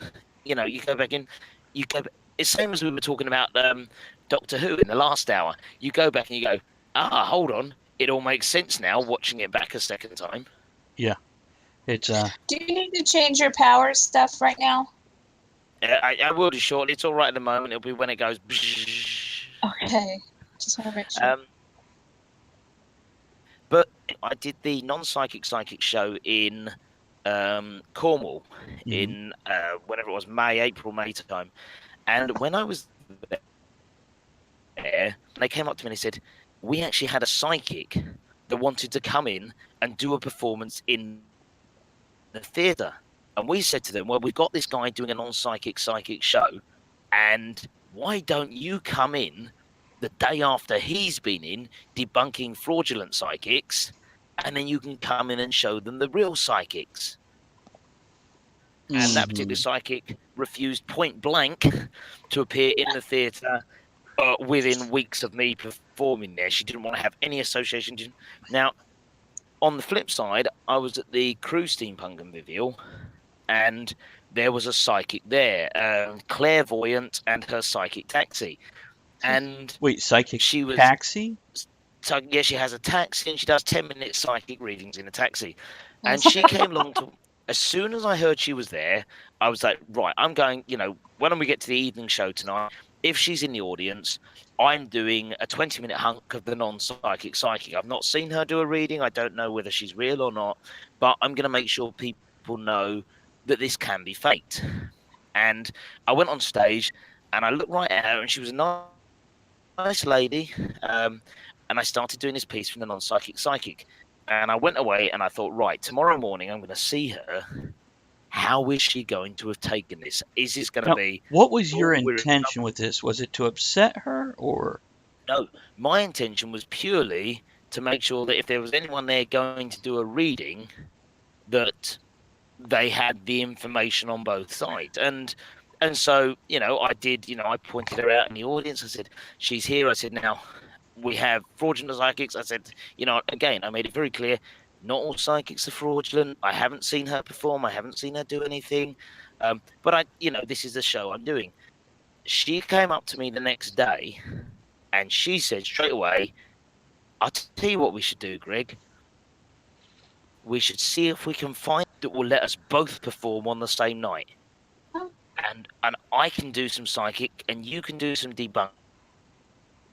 And she said, and come into my taxi later on and I'll do you a psychic reading. I said, I'll give you a free reading. You can come and you can have a reading and you can see what you think. And I thought, well, there's a couple of options there. Either she thinks that I was rubbish at the magic, or she's incredibly ballsy, incredibly brave and going for it, committed, or she believes she's psychic, or she's genuinely psychic. Right. Could be any one of those four things. Now, I would lean from the way she's speaking towards the latter two. My personal guess would be she believes that she's psychic, and I thought, now that is a very different thing. The fact that she's prepared to say, test it. Come on, I'm prepared for you to do your non-psychic. I'm prepared for you to do all your debunking. You'll come on the stage and be there and put my reputation on the line.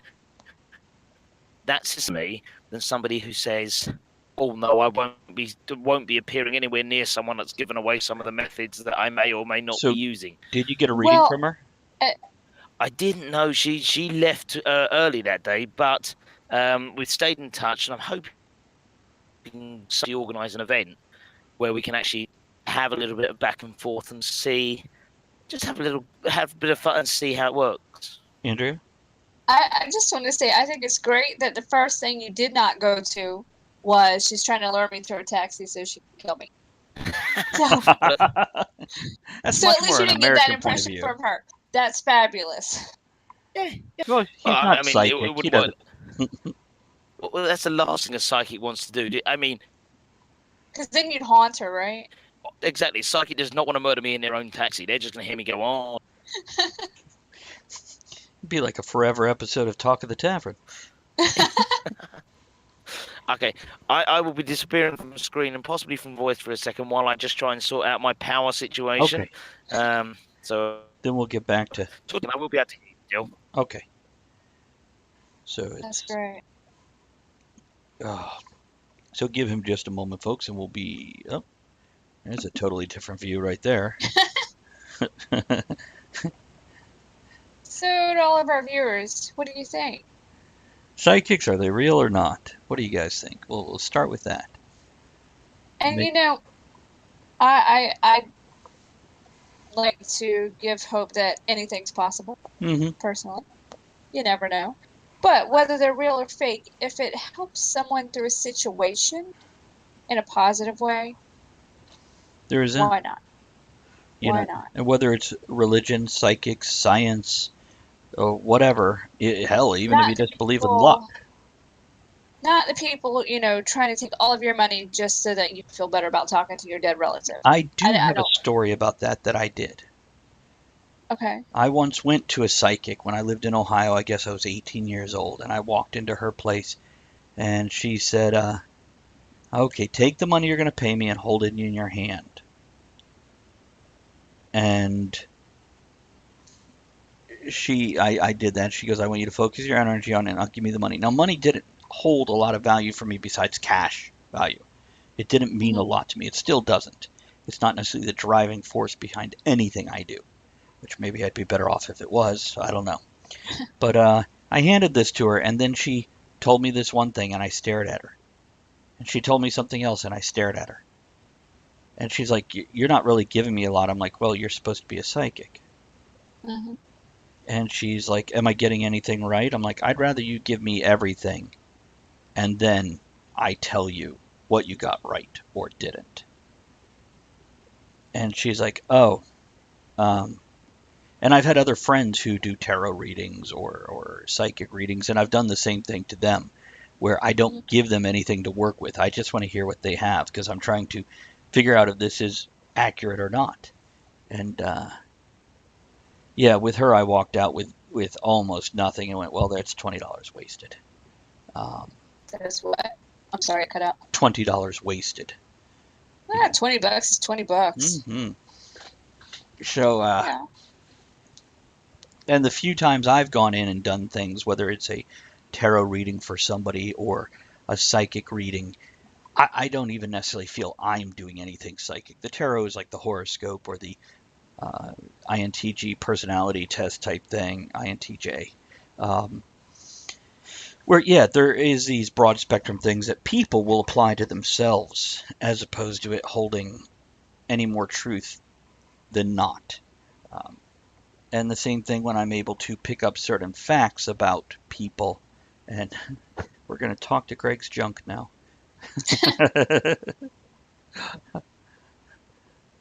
Hello, Mr. Winky. And And now he's in the dark. he's setting up a light. He'll have himself all lit in a minute, It's just funny. which is not the same as being pissed in the UK. It's different. So, do they have the term being lit over there? Um, I don't know. We'll have to ask Greg when he gets back on. Once he gets everything settled and in place. You know, on Duolingo, they do have a lesson for British slang. Nice. Nice.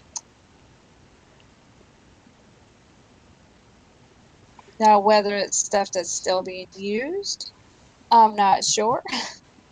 Well, But it's there. that's the tough thing with slang is it's constantly changing. So, Yeah. now we still have some terms that we use now that we have used for over 100 years, like bread or dough for money. I don't use that because that's food.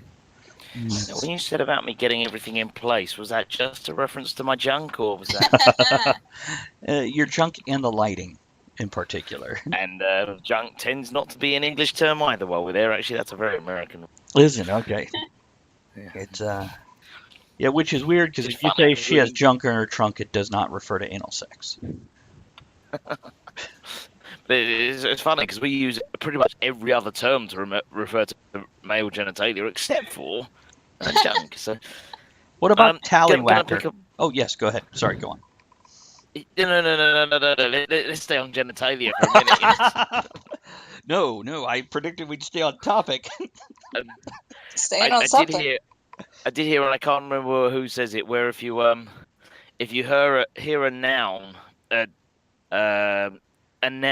plural noun in England, it's probably referring to someone's balls, and if you hear a plural noun in America, it's probably referring to breasts. That's Probably. I understood the difference. Yeah. Yeah, it makes sense. Yeah, I'm going through plural nouns. Except hot dogs probably would not refer to breasts. No, that's about nor balls unless you've got a real problem. It's I do like the term fun bags, though it makes me think of floppy boobies. But that's an Australian term, fun bags. Fun bags, yeah. It's yeah. But yeah, There goes the podcast. we're asking about tallywhackers. We could save tallywhacker for the third hour if we need to.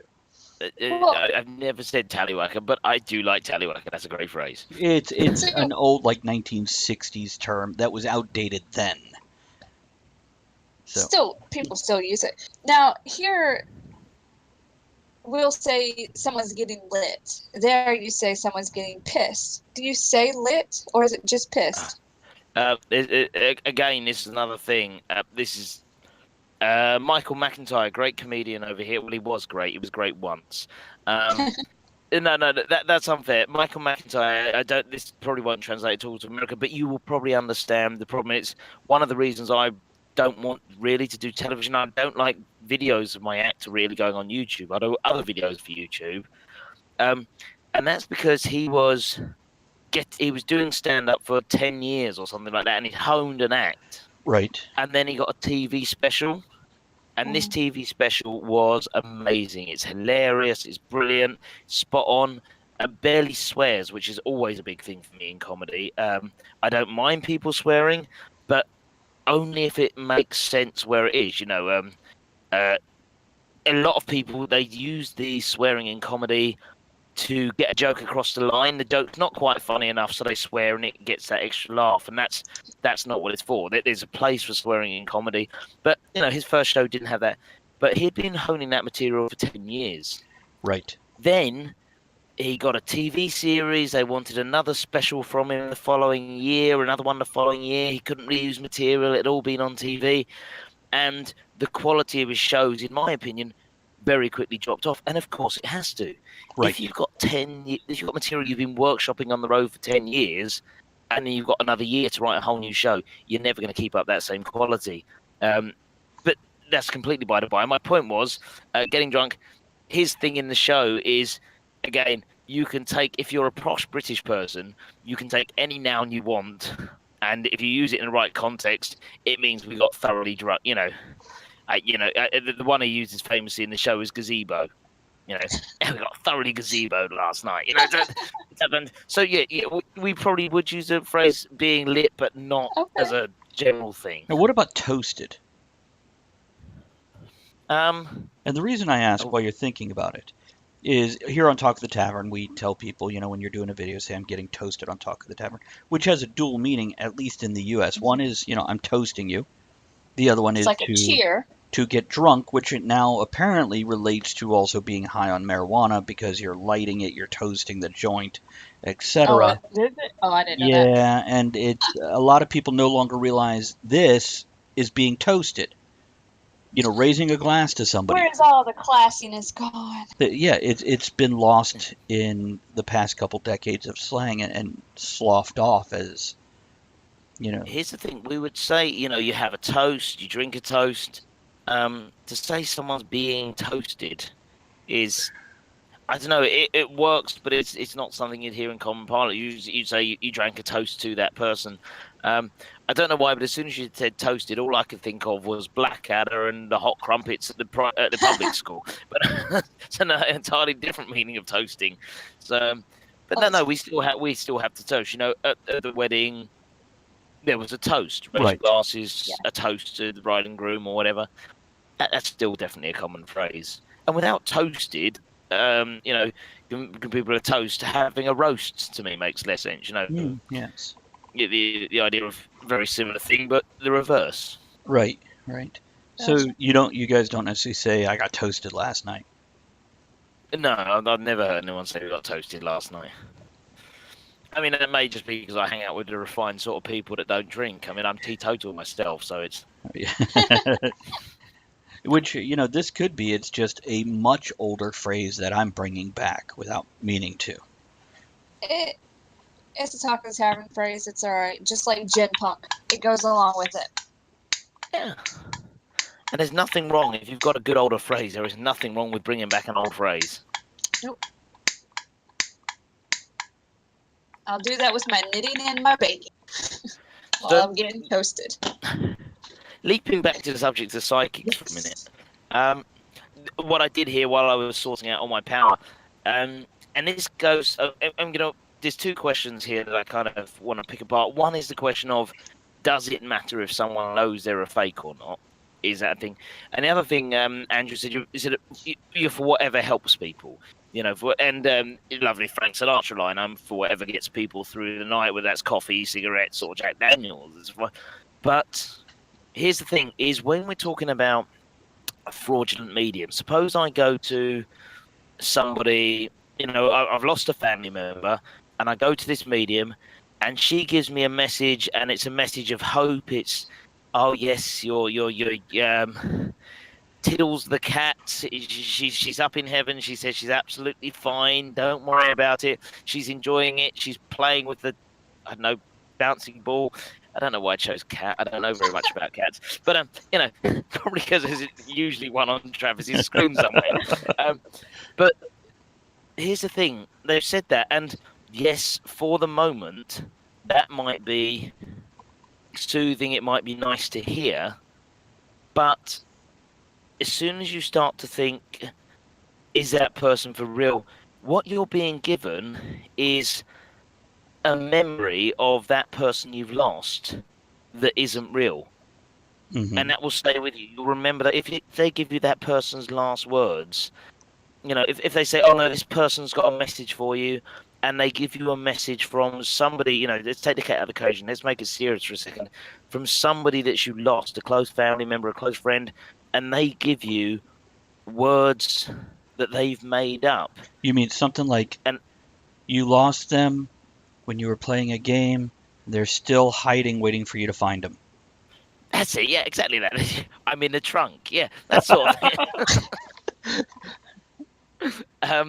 But yeah, it's that idea of... That's different, though. But that's exactly what they do. That is the whatever they say, even if it's just, oh, I've got a message, they say they're fine and they're happy, they are giving you a false memory of that person. And when someone's gone, I'm an atheist, I have no proof of life after death. To the best of my knowledge, best I can say is, chances are, when you're dead, the worms eat you. and you do live on, you do have a continuance, but the only way that the people you love, that we know that they live on absolutely 100%, is in your head, is it in your memories? That I is where that once person lives heard on. somebody say you die twice. Once when they bury you, and another time when the last person ever thinks of you. That's it. And And that's an if incredible someone, thought right there for me. But go on. it is, and that is exactly what it boils down to. That is how I think. I think that is how you stay on. And if your memory of that person is their spirit, is their memory, is them going on, if somebody has given you false information and distorted that, then you're carrying around a distorted memory, and that's just not on. And then it comes down to that question that I asked you earlier, and I'm going to pose it to you. Does it matter whether that person who's giving you that false information knows that they're wrong or not?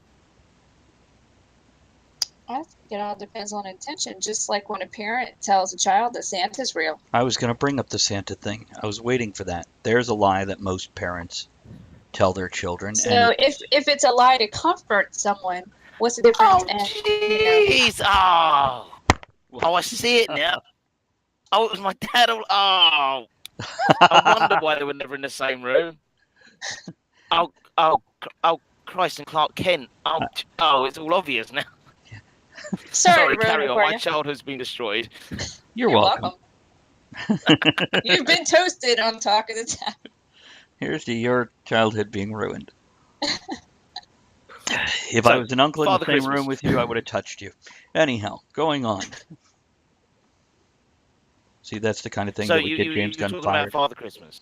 Yes, yes. It just that the lie in the modern society that we tell children, you be good, you get a reward, you be bad, you don't get rewarded. Kennedy says, I always wonder why Santa didn't like my Jewish friends. We can't make Jewish jokes. We get in trouble. See, I didn't lie about Santa. I hated that as a child. Santa freaked me out so bad. Here's this strange guy creeping in my house at night while I'm sleeping. The hell. See, I always told my son, once he was old enough to understand, I had already divorced my ex-wife, we had separate houses, and I always told him, Santa doesn't go to more than one house. Santa doesn't come to my house. Okay, everything under that tree is for me, except one year I was damn poor broke, and I was playing World of Warcraft, and one of my guild mates there went, sorry to hear things are so rough for you, what's your address? And he knew that my son wanted a Wii. This is like the second or third year Wii was out. And he bought a Wii, and he sent it to us.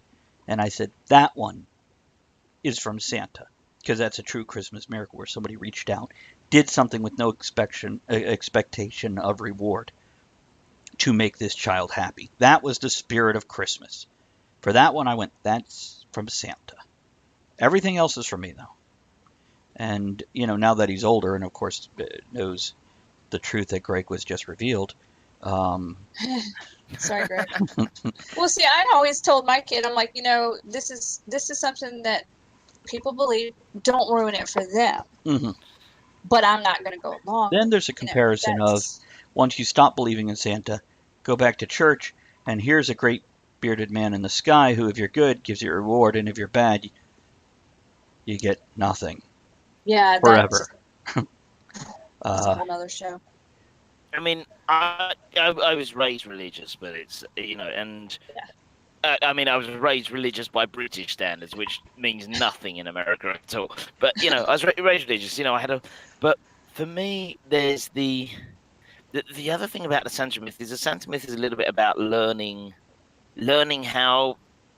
I mean, it's a lie, but it's how that lie evolves. I still believe in the concept of Father Christmas, in the idea, in the mythology of Father Christmas, Yes. as it were, in the idea that as the embodiment of the spirit of Christmas. Right.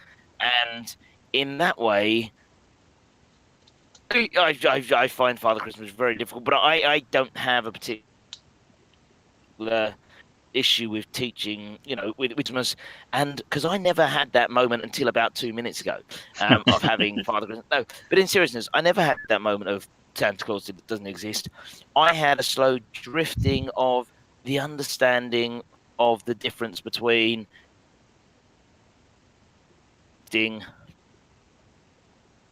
1 second, Greg. Your sound went out. Hold on just a second, please. As an idea and as a spirit of Christmas and everything else.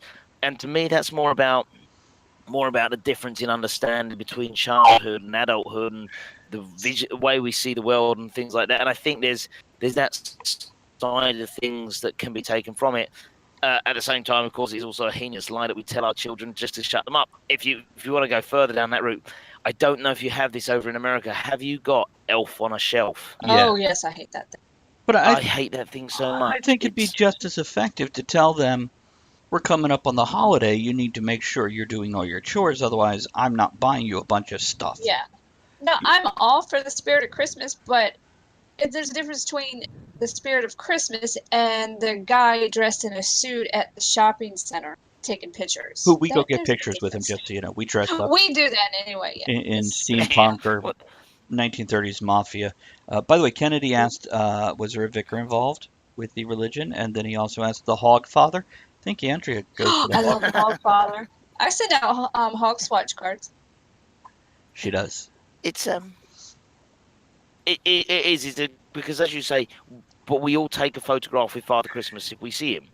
That embodiment of Christmas kind of matters in its way. You know, we have this embodiment, we have this figure, and everything else, and it's a very complicated point about how that fits in again with the whole psychic thing. By the way, last year, and then I want you to finish your thought. Last year, Andrea and I went to Colonial Williamsburg. So it's a town set up like colonial times, but they have modern shops and everything. But you could go visit the houses, learn a bit of history, get some tours. But they have a great illumination, so fireworks in the Christmas season. And there was one guy, and I don't think he worked there, who was dressed as Father Christmas, not Santa Claus, but the long Father robe, the Christmas beard, with the the- holly in his hair, the staff, and he was sitting on a bench, and people kept taking pictures. When he had a break, we were sitting on a bench, catty corner to him, so you know it made a little L shape, and we said, "Hey, can we take a selfie and you photobomb us?" One of the best Father Christmas pictures we've ever Yes. taken. He was awesome with the look of surprise and cheer on his face right It behind was us. fun. It was a great picture. So anyhow, I'm sorry, Greg, I broke your train of thought there. Can you? You catch broke my up? chain of thought completely. So, you have completely broken my chain of thought. But I was going back to Elf on a Shelf. Yes. Yeah, but Elf on a Shelf, again, this comes down to intent. Have this the Isle of Wight Steam Railway, and the parents take their kids to see Father Christmas as part of that event, right or wrong. And the trouble we had last year or year before, I had a girl come in and she was in floods of tears. She walked in the door in floods of tears. Oh, And I thought, you know, kids, Christmas, busy time, tired, probably 8, 10 years old. Yeah, probably 8. She floods of tears. She comes in the gate of the site, and I saw her a bit later on, and she was still crying. oh, wow, that's an And I emotional saw kid. her later on near the show, and she was still sobbing. And I just thought something really bad must have happened here. Like It's, dehydration. really, really horrible. Well, she came over and she said to me, and she told me the story. She'd got a note for Father Christmas. She'd accidentally knocked over the elf on the shelf, and if you touch elf on a shelf, apparently you don't get your presents. Oh, I didn't And know she'd that. written a letter of apology, and she was in floods of tears because she had to go in and explain. She was going to have to go in and explain to Father Christmas that she'd touched the elf on a shelf, and she was going to have to plead with him to get her presents. And I said to the Oh, parents, jeez. I said to the parents, and the parents said, we didn't know anything about this. She wanted the elf on the shelf because her friends at school had one. We bought her one. Next thing we know, it's ruined the last week because she knocked over this elf on a shelf. We've told her it doesn't matter, but because she's got this culture in the school going on, Didn't she's you got say you this whole received obsession. a letter saying she's not getting anything because of this? She's got a letter. She'd bought a letter to give to Father Christmas gotcha, explaining okay. what had happened. Okay. Yeah, yeah. I thought you were saying So she it was just- received a letter from Father Christmas going, you did this. Screw you, girl. No. That is so sad. Yeah, it is, and it's like, We do not need. There are enough crazy things going on in the real world without having to have. And also, I mean, this is kind of one of the questions of morality as well. If your kids need either an imaginary figure or a model elf, if they need that to be good, you are not teaching your children morality. You are teaching your children Fear. you only have to be good when someone's watching. Yeah. Well, that's a valuable lesson right there, actually. I have told my son, I've Do expressed whatever to you want, him, but when someone's watching, well, no, I said, you can do things you shouldn't do, but I want you to think before you ever do this, the repercussions if you don't get put it on the caught. internet. You know, if you get busted, there are these follow-up repercussions. I'm not saying don't do bad things, just realize what can come out of it, which means think twice before you do it, and then decide if the repercussions are worth it. So if nobody's Gotta watching, eat that cookie. yeah. But, you know, there's a chance that as an adult who doesn't have a lot of cookies, we probably count our cookies, and if one is missing, we actually know. Just because we're like, we have 6 left. Okay, I can eat 2 at a time and have it for a couple days, and then when you go in and there's 5, you're like, fuck, my cookie quota is broke. Yeah. Are you taking a So picture of your tallywhacker? yeah, I gotta send him around. No, I'm a married man now. I'm away from home. You can send it to her. We're not judging. It's just perfectly acceptable to us to send your wife a picture of your Oh, British junk yeah, I could send it to her as well, couldn't I? as well. Um, I mean, I've been forwarding them to her after I get them. I just thought you knew. By the way, Kennedy says, don't do the crime if you can't do the time. And I think that is a valuable lesson because sometimes the crime you For want to do everything. might not, in your head, it might not, it shouldn't be a crime. There's nothing wrong with what you're doing. And there are cases of this in our society where people are doing something that's against societal standards or the law, but 20 years later it's perfectly legal. We could look at smoking marijuana as an example, or we could look at Smoking. Doctors used to prescribe it, and now can't. or a black man and a white woman, or a black woman and a white man getting married. You know, when we Yeah. were children, this was, ooh, that's a no-no. But now it's You don't perfect. do that. So there's times it's worth breaking the rules or the law or what have you, because what you're doing might be wrong by society, but it doesn't mean it's wrong. But But there's still also, consequences. Sorry. also makes me laugh. I don't know what sort of speed cameras and things you have over there, but I will see someone on Facebook tweet one day about the idiots speeding through their village, these idiots driving so fast, and the next day they'll be complaining about the fact that the police have got a mobile speed trap trying to catch out motorists that are speeding. And I look at that and I go, well, you can't have it both ways. Yeah. Either you shouldn't be speeding, because my thing is,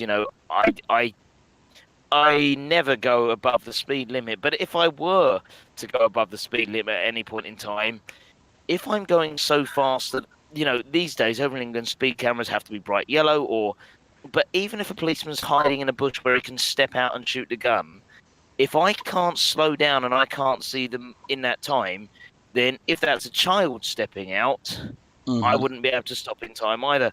And it's that thing of, again, as you say, if you can't do the time, don't do the crime. You've got to be so careful. If you say speeding's wrong, you can't then say, and it's wrong of the police to catch people speeding. Right. And Kennedy points out, actually, until Virginia versus loving interracial marriages were illegal in some states, yes, just like gay marriage. And it's still, is it legal in all the states now? Ooh, I feel I bad that don't I think don't know. so. I don't think so. That's exactly what I'm saying, Kennedy. There's some things acceptable back when that aren't now, such as smoking. So yeah, it goes both ways. And there are some states you cannot smoke in a vehicle with your child in the vehicle. It is illegal. And now some other ones you can't smoke in a vehicle with your child with the windows up. And some states were trying to pass a law that you can't smoke in your house if your child is in the house. That's just crazy. And obviously things have to evolve and things have to modify, and we're all looking for that moral center. It does come down to that question, as you say, of law versus morality. Hmm. It's the same thing. Bring us back to vaguely towards the topic again. These days, psychics, I don't know if it's the same in America, but they all have to have that stupid thing written on their posters for entertainment only. Yeah. And Do they have to it's have that here? if you don't want to get sued, I don't know if they have to have it over here. Over here, they have to have that because they can't prove what they're doing. And it's that thing of, it's exactly the same sort of concept. And by the But way, there's morality, it there's was legality. If you clarified twice in the chat that yes, gay marriage is legal in all states, so that's good. Oh, And by the way, Yeah. John, I know Cool. you're listening, and I believe, if I'm not mistaken, you're a very faithful Christian. In no way are we condemning anybody's faith. We're absolutely for it for the same reasons that we mentioned. You know, Santa Claus, there is a matter of teaching morality, but that morality should come from the home first and be reinforced by the social environment, not only taught by the social environment and not see, at I home don't initially. have a problem with Father Christmas because he doesn't come in my house. But I also like dragons too. I'd like to be open to that I possibility. don't want them in my house. I don't want dragons in the house, but I want. Which I'm open I to have the a story possibility. about dragons being a possibility. When I was 15 or 16, I hung out with a couple gentlemen who I played D&D with, and they were the type of gamers that played every minute of every day, like going to the bathroom, eating. It was not my thing. But one of Oh them God.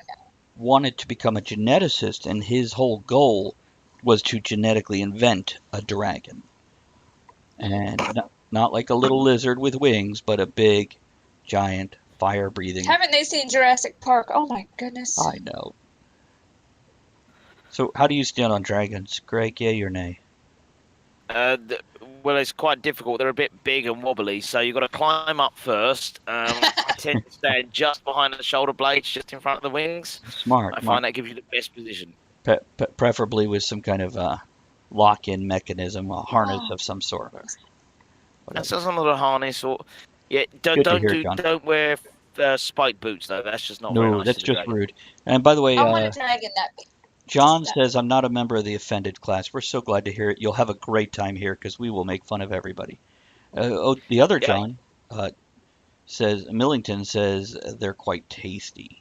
So, and Kennedy mentions Dragon Riders of Pern, which they were supposed to be doing a movie of, and it never came to. John, don't eat the dragons. They don't like that. Well, you got to hold their legs really wide because if they smack shut, they crush you. What, Greg?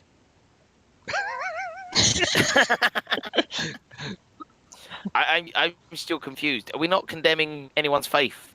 Correct. I- Correct.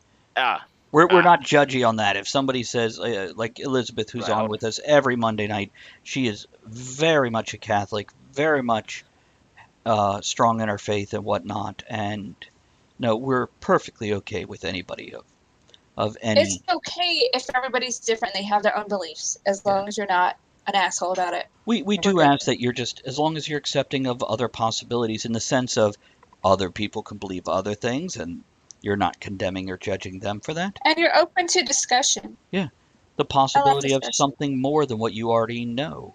That's all. Pretty That's easy. Greg, are you with us on that, or are you like, nope, fuck that shit? No. I'm like, fuck that shit, man. I'm like, yeah, no. I'm going to condemn everyone's faith equally, though, including my own. Oh, that's good enough. I'm just going to, yeah. I'll go the other way. I'm just going to condemn everybody. Whatever you believe, I'm an equal opportunities. Everybody's wrong, so sort it out. Well, I think by some measure that's absolutely accurate. And I think Except accepting, for the dragons. well, you can't tell a dragon they're wrong No. because we are crunchy and taste good with ketchup. So it's just not sensible. And by the way, Greg, I do now have a couple cats. I have one on my lap here, one right here, and then you can see another up in the window here. It's just kind of a white They're blur. everywhere. It's I don't know. I send you pictures of my junk. You send me a video of your pussy. It's just we not right. do, don't we? It's Up until now, we've kept saying that we kind of keep it a bit cleaner on the British nights, but no, we're going to let that go tonight. well, We're to a point. It's I think the language is cleaner. The You're content talking about is cats. not. It's okay. You know, the content is just as just as filthy. It's just less swearing. And I find that on Tuesday, Wednesday, Thursdays, it's just that way because of the format of the show. Whereas Monday nights, we're just foul-mouthed little bastards, and it works And for that night. well, I think the difference also is that the British, I think, generally are less blunt with things. So we like our innuendo a lot better. We like our. Yes, and I appreciate that. Which is great. I think I've I told mean, you that. Good. I don't speak for all of us. I mean, I just made a pussy joke. If Kevin was on, he may well have called you, who knows what. But it's a bit Cunt different. dealer. Yeah. I want to see a show where it's Greg and Kevin and Richard. I tried to pull that together today. I tried to pull Oh in my our God, other. I just want to sit and listen to that. And of All course, of our Brits. because we make fun of everybody, we're like, oh, because you guys are all British, you all know each other, right? Yeah. It's which actually you and Kevin do. I mean, me and Kevin, yeah. I mean, we're more than just both British. We both live on a tiny little island. Yeah. Right. So there's only Which I 17 of you accept there. is what you think Britain is over there. But That's pretty true. It's Kevin was talking about the other day, what was it we were talking about? I think it was the apocalypse, and in the U.S. you drive across the country, you've got all this open land. In the U.K., it was Mad Max. If the apocalypse happened, yeah. Mad Max, get in the car, that'd be really cool. Just drive across country, which in the U.S. is something to do. In the U.K., like an hour and a half, you're done, and you're like, now what? right. So for those people that don't know, I'm currently sat in my van in the middle of a field somewhere in Gloucestershire, touring away from home. And just to let you know, Travis, I just had a message in from my young lady wife saying she just got in from work. So I will be off air for about 5 minutes. So if you get all your Americanisms out the way while I'm busy. Very good. And if you Yeah. disconnect from this call, then you just come right back in when you're ready. You should be able to join Fantastic. without us inviting you. So just pop right back in when you're ready. And I'll be back in a minute, everybody. hang up, you limey Oh, bastard. by the way, I won't be talking for a few minutes, so it'll probably get a bit boring. So you've got plenty of time to go to patreon.com/Greg Chapman while I'll be back in 5 minutes. There we go. Oh, that's not it. There That's you his go. address. We don't want that.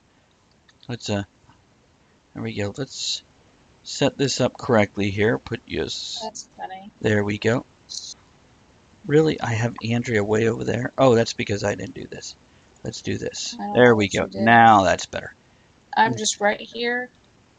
How's the knitting going? I think I have a problem.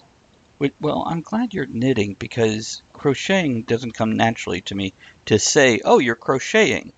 But knitting is just so much more easier for me to spit out for some reason. I'm really enjoying this. And I should have finished my rice, but I'd rather do this. Hey, my buddy John from North Carolina, he's our top cheerer today.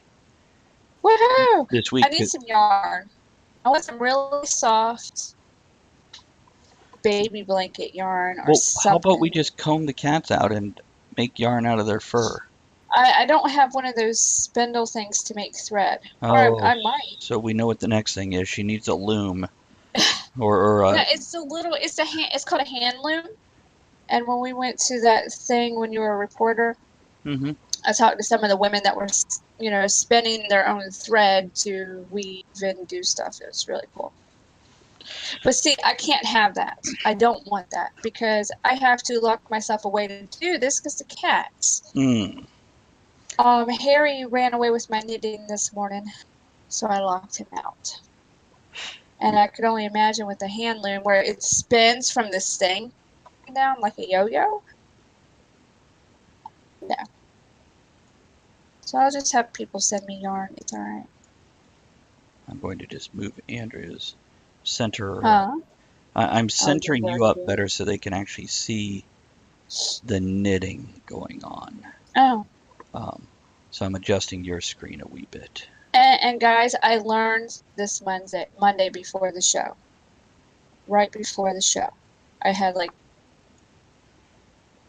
a line. I tore my work up twice to get it straight. Now I'm just, you can see my, let's look at that. I'm so happy. There we go. Oh, let's see here. We are entering the well, we're well into the third hour. 15 minutes We into it. are. It's gone by pretty quick. Yeah, I'll But remind. it's very interesting. It goes by pretty It's quick. there are a few people, like Greg and a few others who I have no problem getting on 5 minutes before the show, even if they're like, "Hey, I'm not busy today. You got room for me?" Well, And it's like bring. really late there. And he's working and sleeping in a van and doing his Well, we do this with Elizabeth. Richard is another stuff. one, or any of the regulars from Monday night because they know what we need to get set up. So, and they'll Any of the Brits. pretty much, pretty much. It's I feel like my hair. I didn't wet it down. It's a bit puffy. I'm excited about the game tonight. The Core Nuts game, I'm looking forward to it Space because Adventure. now Robert won't be with us. Robert Turk, who Gander Snitch, the Goblin, no longer does that, but he does Wicked Clever Oh Games. yeah, he's Um, nice. So we're using our secondary we characters. are, yeah, we're gonna move off to you have your drawl, which is like Oh, a walking hamster. Um, I have a hamster, guys. which, by the way, did you read She's up on the background and history of them, of their world? Okay, no. I'm going to tell you about it. Um, Okay, they're because they're I'm in just making the it up. Corellian sector, so they're near Corellia, where Han Solo comes from. A lot of spaceships there, but their whole society is based around learning and knowledge and stuff like that, which works out really great for what you wanted to do with this character. Um, so I'm very excited about that. By the way, I chose Explorer Trader for you because looking at the talent tree, you get a Uh-huh. bonus dice when you're doing things like um, negotiation or deception or So we've got charm. good charm, right? Yes, which that was not a career thing, so I had to pay extra points for you to get that. Um, but yeah, I focused on you. You have at least one dot in every knowledge there is. Awesome. Which, by the way, Lynch, I'm gonna have to go with last names if you're both on at the same time. If that's not okay, let me know, and I can call you by your screen name or your first name. But Millington and Lynch is the last names. Like I said, let me know if you're like, Well, don't do I'm that. excited about this character I think you're gonna have fun because with I it. have a plan. I have a history made up of this character, a background and where they came from and all this stuff and how them and Whittleberry know each other. Well, that's another thing. I made your obligation Mhm. to basically the other. Okay, bud. Good, good, good. And if it ever changes, just let me know. I will absolutely go with whatever you tell me for your own sake. Um, Within reason. and Lynch, just so you know, tonight the game system. I don't tend to name the game systems because I don't want people to get stuck on the concept of what the game system is supposed to be. I want them to get stuck on the Because the concept of games what the are game is. nothing like what Right. the rules we're using. M10 is fine. Um, I don't even know what M10 means. Is that a firecracker? I don't know. But anyhow, like Tuesday is. Oh, okay, good, good. Crypto Mysteries. Crypto Mysteries, which is actually the White Wolf system. Um, there we go. The missing cigars are on their way. Hey, Wonderful. Lynch, do you still enjoy cigars? Let me know about that too. Is he in Florida? You said Florida? North Carolina. Last I North heard, Carolina. he may have moved, but originally Wilmington is where I hung out with him, and I Okay. think he's in Raleigh, or I think Raleigh at this point, from last I recall. Um, but then So Wednesday not night, this state. no, That's all. Got it. Wednesdays tonight Wednesday. is the Star Wars Edge of the Empire game system. So if you're familiar with that, that's what we're using It's here. nothing like Star Wars other than it's like in space and there's Well, it's in the Star Wars similar. galaxy. For example, they're in Bespin at the moment. But your character's obligations and duties, actually, your Duty. obligation is duty to your crew. I made it that, so that's where your Oh, loyalties for lie. the hamster Yeah, guy. and your motivation is my Navy nickname because Millington was too long on Watch Bill, so 10 letters. Gotcha. Whatever you prefer me to call. Oh, Whatever. oh, that John. I'm like, which But yeah, as John? long as we know which one we're referring to and you two don't get confused. Um, We're just confused everybody. It's all right. but your character's motivation is the structure of that family. So I've just made you very loyal, so you can tack that onto Whittleberry, your other character, and that works perfect into what you just said about your background, and that sort of thing. It's just, but yeah, tonight it's the droids are going I'll to have a pick name for it tonight. the droids will pick up. By the way, so everybody else watching, they have their main set of characters, and I made them all make up a second character that can stay on the ship, which are supposed to be droids. But Andrea plays a midget assassin droid, so she made up a fleshy for her second character, and A he's a hamster. drawl who's like 1 meter tall and furry. And by the way, I went ahead and said you could change this. I said you have a ruddy brown fur with orange highlights, so giving you kind of that Puss in Boots look. And I said you Yeah, have a because mhm. I was gonna say for everybody watching, my character. Think of Puss in Boots as a hamster. It's, and Very by the way, charming, I gave you one of those but long a good pirate pilot. coats and a floppy hat and a wide belt and a cutlass. Because he reads a lot of old timey fantasy stories like Three Musketeers and stuff like that. So that's who he wants to be when he grows up. But the plot tonight is going to be the linchpin, no pun intended there for Lynch listening, to launch the A team, if you will, the A crew, into the next 6 to 10 episodes. The information you guys are going to.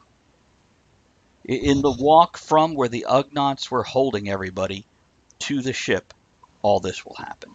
And it will be the impetus into the overlying story arc for the next, well, till the end The of the season. SLJ translator may come into play. Her character, her assassin droid, is a gadgeteer and made this translator to translate Ugnaught language. Even though they can understand it, she wanted a translator. She succeeded, but had a disadvantage on the roll, a threat. So basically, this translator doesn't work perfectly. It translates like Samuel L. Jackson speaking. So it's very brusque and swears a lot. Love it. It really has. See, we need to get him on the show so I can tell him all about it. Probably doesn't care, but it would amuse me I don't know. immensely. He's a Great gamer. story. He's a gamer. He might just be like all for this. It's like I said, he and I played Dungeons and Dragons together. Matter of fact, Lynch, if you ever go back and read Uh, Harbinger that I um, published, you'll I'm recognize. talking about having Sam Jackson on. Oh, I'm sorry. Never mind, I'm Lynch. like, you played with him? How do I not know this? No. Sam Jackson. I'd like to have him on so I could tell him about it. My SLJ translator. There we go. It's So go ahead and get that in the works for me. Okay? I'm already working on Thanks. that. I just have to get him to get on board and respond to anything that I send him, or everything that I send him would be even better. So guys, this is your mission. Go on Twitter and Instagram and tag him, telling him you would like to see him on Talk of the Tavern. Hmm. And then when it goes to hell, we could be like, totally not our fault. It was all these people that said you needed to be on. So there we go. It's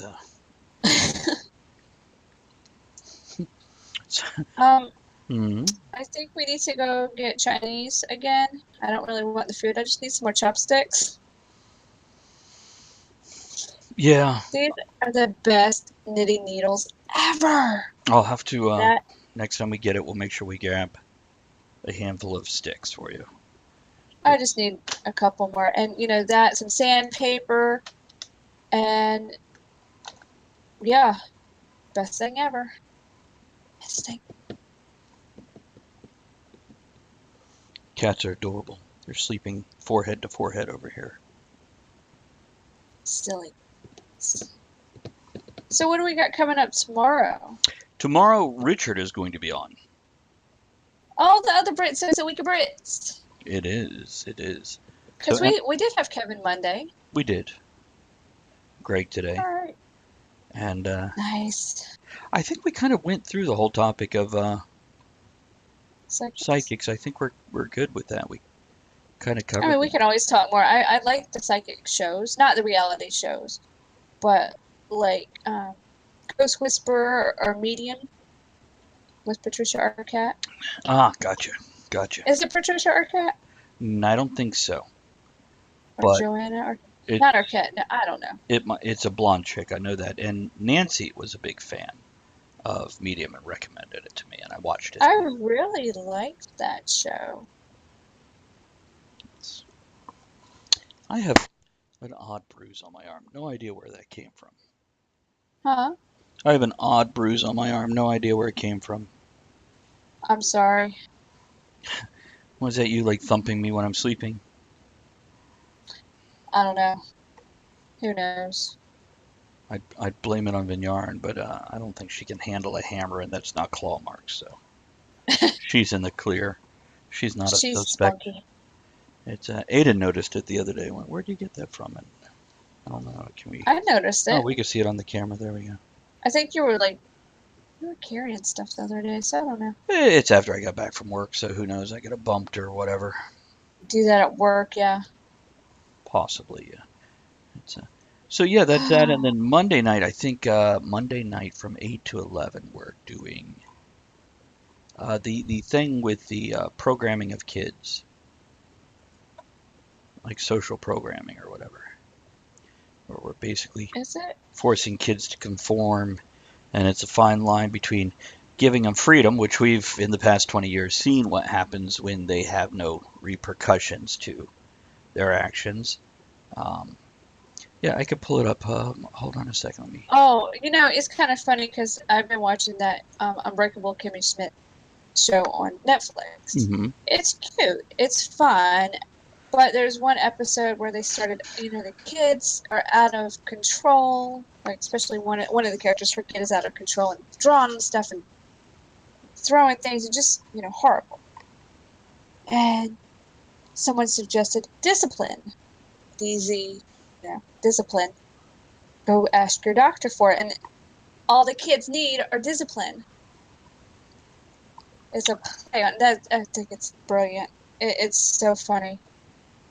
I think Tina Fey is one of the writers.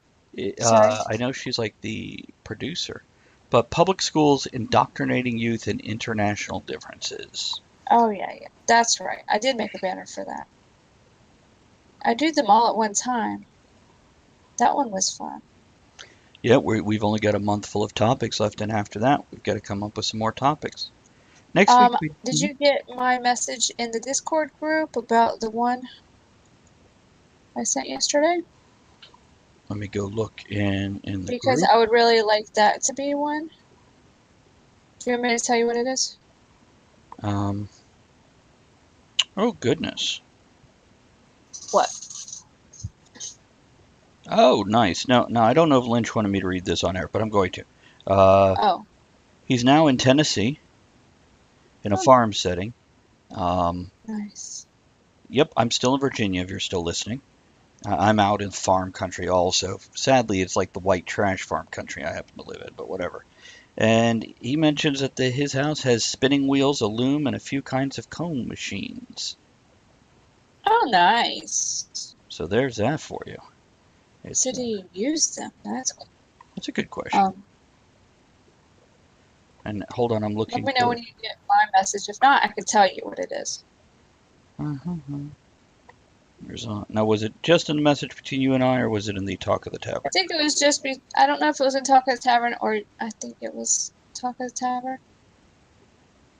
I don't remember. I'm still trying to figure out Discord on my phone. Conspiracy theory: scars from time traveling altering that retains information.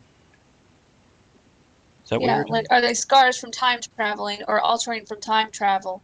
The conspiracy theories. I have a story about that from my teen years also. Okay. So I just think that would be a very interesting show. Kennedy says, just a note, that story I'm writing for the Therion anthologies was pretty well received by the critique group. Good. Send it on tomorrow. Which, John, if you're still writing, let me know. We've got a couple anthologies that I can direct you towards if you're looking to get some stuff published and whatnot. I need to go out towards Gloucester tomorrow. The library called me yesterday. My book is in. After I went and took everything back on Monday, Tuesday, they called me and said, your book's in. Well, if I would have waited one more day. Like they do. The books would have been late, but I could have done everything all at once. 3D Yeah. printed gun issue. You know, I don't think we could do 3 hours on that, but I think we could definitely bring it up during Oh, we could probably talk about 3D printing. and work the gun issue into it. But none of us have a 3D printer. I want one. Don't know where I'd put it. Then I'd want to Well, print out a bunch of miniatures that we can't really use. when we were at VidaliaCon last year, Mm-hmm. and I was talking to the one lady, and they do 3D printing for prosthetics for children in underdeveloped countries or something. That's awesome. It is. It is. That's It's so cool how technology has advanced. Soon we'll be like the Star Trek. Just scan stuff and it's all better. Yeah, well, it's 3D printing would be a different little different from just molecular recreation. 3D printed adult toys. Oh yeah. Oh, John. Don't, John. We don't have space for all that right Yeah, Millington says, I have one. Just send files if you want. now. Yeah. Well, you know what? See, too bad Greg's not here. He'll be back any second. I figure, 5 minutes for whatever he's got to do, 3 minutes to clean himself up afterwards. And if he doesn't immediately fall asleep, he'll be back. He's talking to Flick. They're newly married. When are they? They're supposed to go on honeymoon soon. I think next year, though. Maybe spring or whatever. Yeah. They planned it pretty well. They did. I think they did it very smart in that it didn't have to be the day after the wedding when you just spent all this money. They're saving up and going to do it. Right. And by the way, for a month, and they're very smart, and they're very. I just like what they're doing. They're going to travel and do videos and do stuff. And I do love the concept of, here we have 30 days as opposed to just,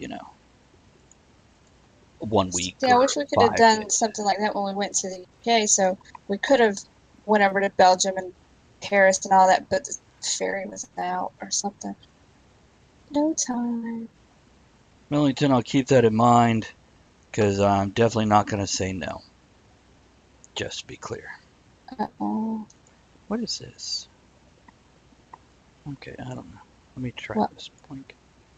Boink. I have something on the top of my list here that I think I can remove. It's Did I do that right? Yeah. You did. Good job. Huh? Yes, you did. Good job. No, I didn't. My bad. It's all my fault. I missed a stitch and I don't know how to fix it.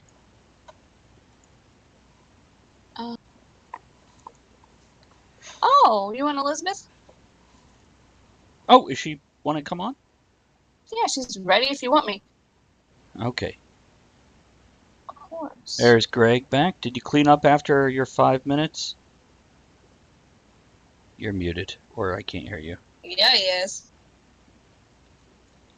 And I'm going to I'll take myself off mute, shall I? Yes, that'd be wonderful. I'm going to grab Elizabeth. You haven't met her yet, have you? No, I haven't, no. This is the one we were talking to you about. There's the pickle. So we'll do this.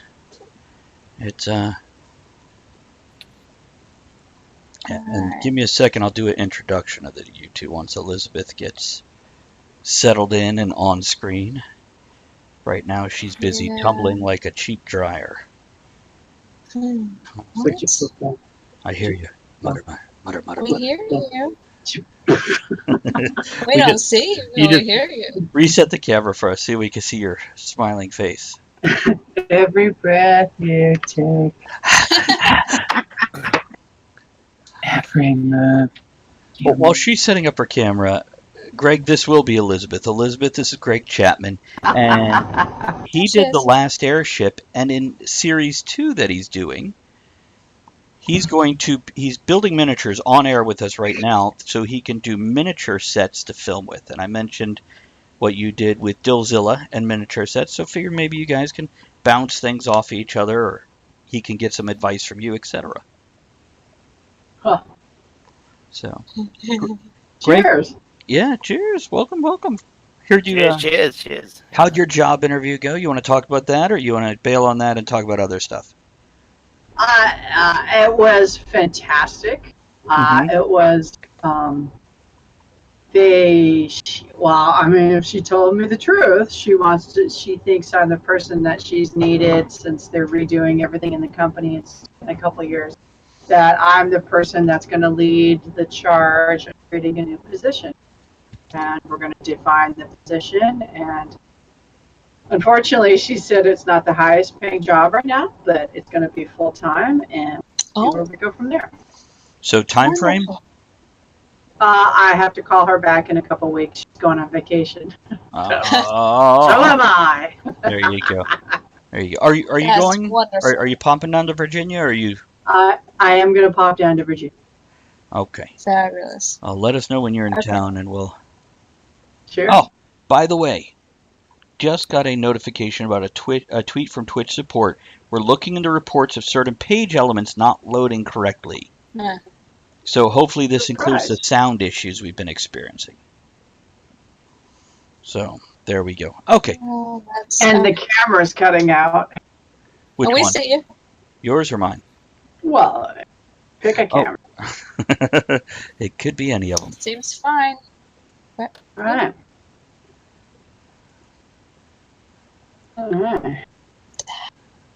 Oh, wow. Look at you. You've been busy. Okay. So where did we leave off before Greg had to make his little phone call? We got Sorry, through I just father. turned the light on my eyes. Are you hiding from the federal government? Looks like it, right? I'm in a secret bunker. I figure it's the safest place these days for your president. Oh my God. Where were we? Catch me up. Oh, he's drinking. Desmond, good to see you. Yeah, he has maple flavored Yes. rum. Ooh. Yeah. We'll catch you up.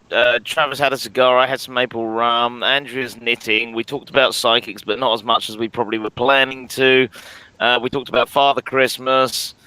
We talked about comedy. And gosh, how have we talked for 3 hours if that's all we've talked about? 'Cause that's what we do. I want to say intelligently, but I might be wrong. Did Father Christmas is he real? Is he on the loose? I mean, Is he is on the there a loose? resolution about him? Oh, we were just comparing Father Christmas to Santa Claus and the mythology that we put on our children and then crush all their hopes and say he's not real. Welcome to life. Yeah. Here's your Look first. at him cutting out his LSD, his little LSD tabs. Is that how they come now? Oh man, I'm so out of date. It's I mean, that is another important lesson Father Christmas teaches children. LSD.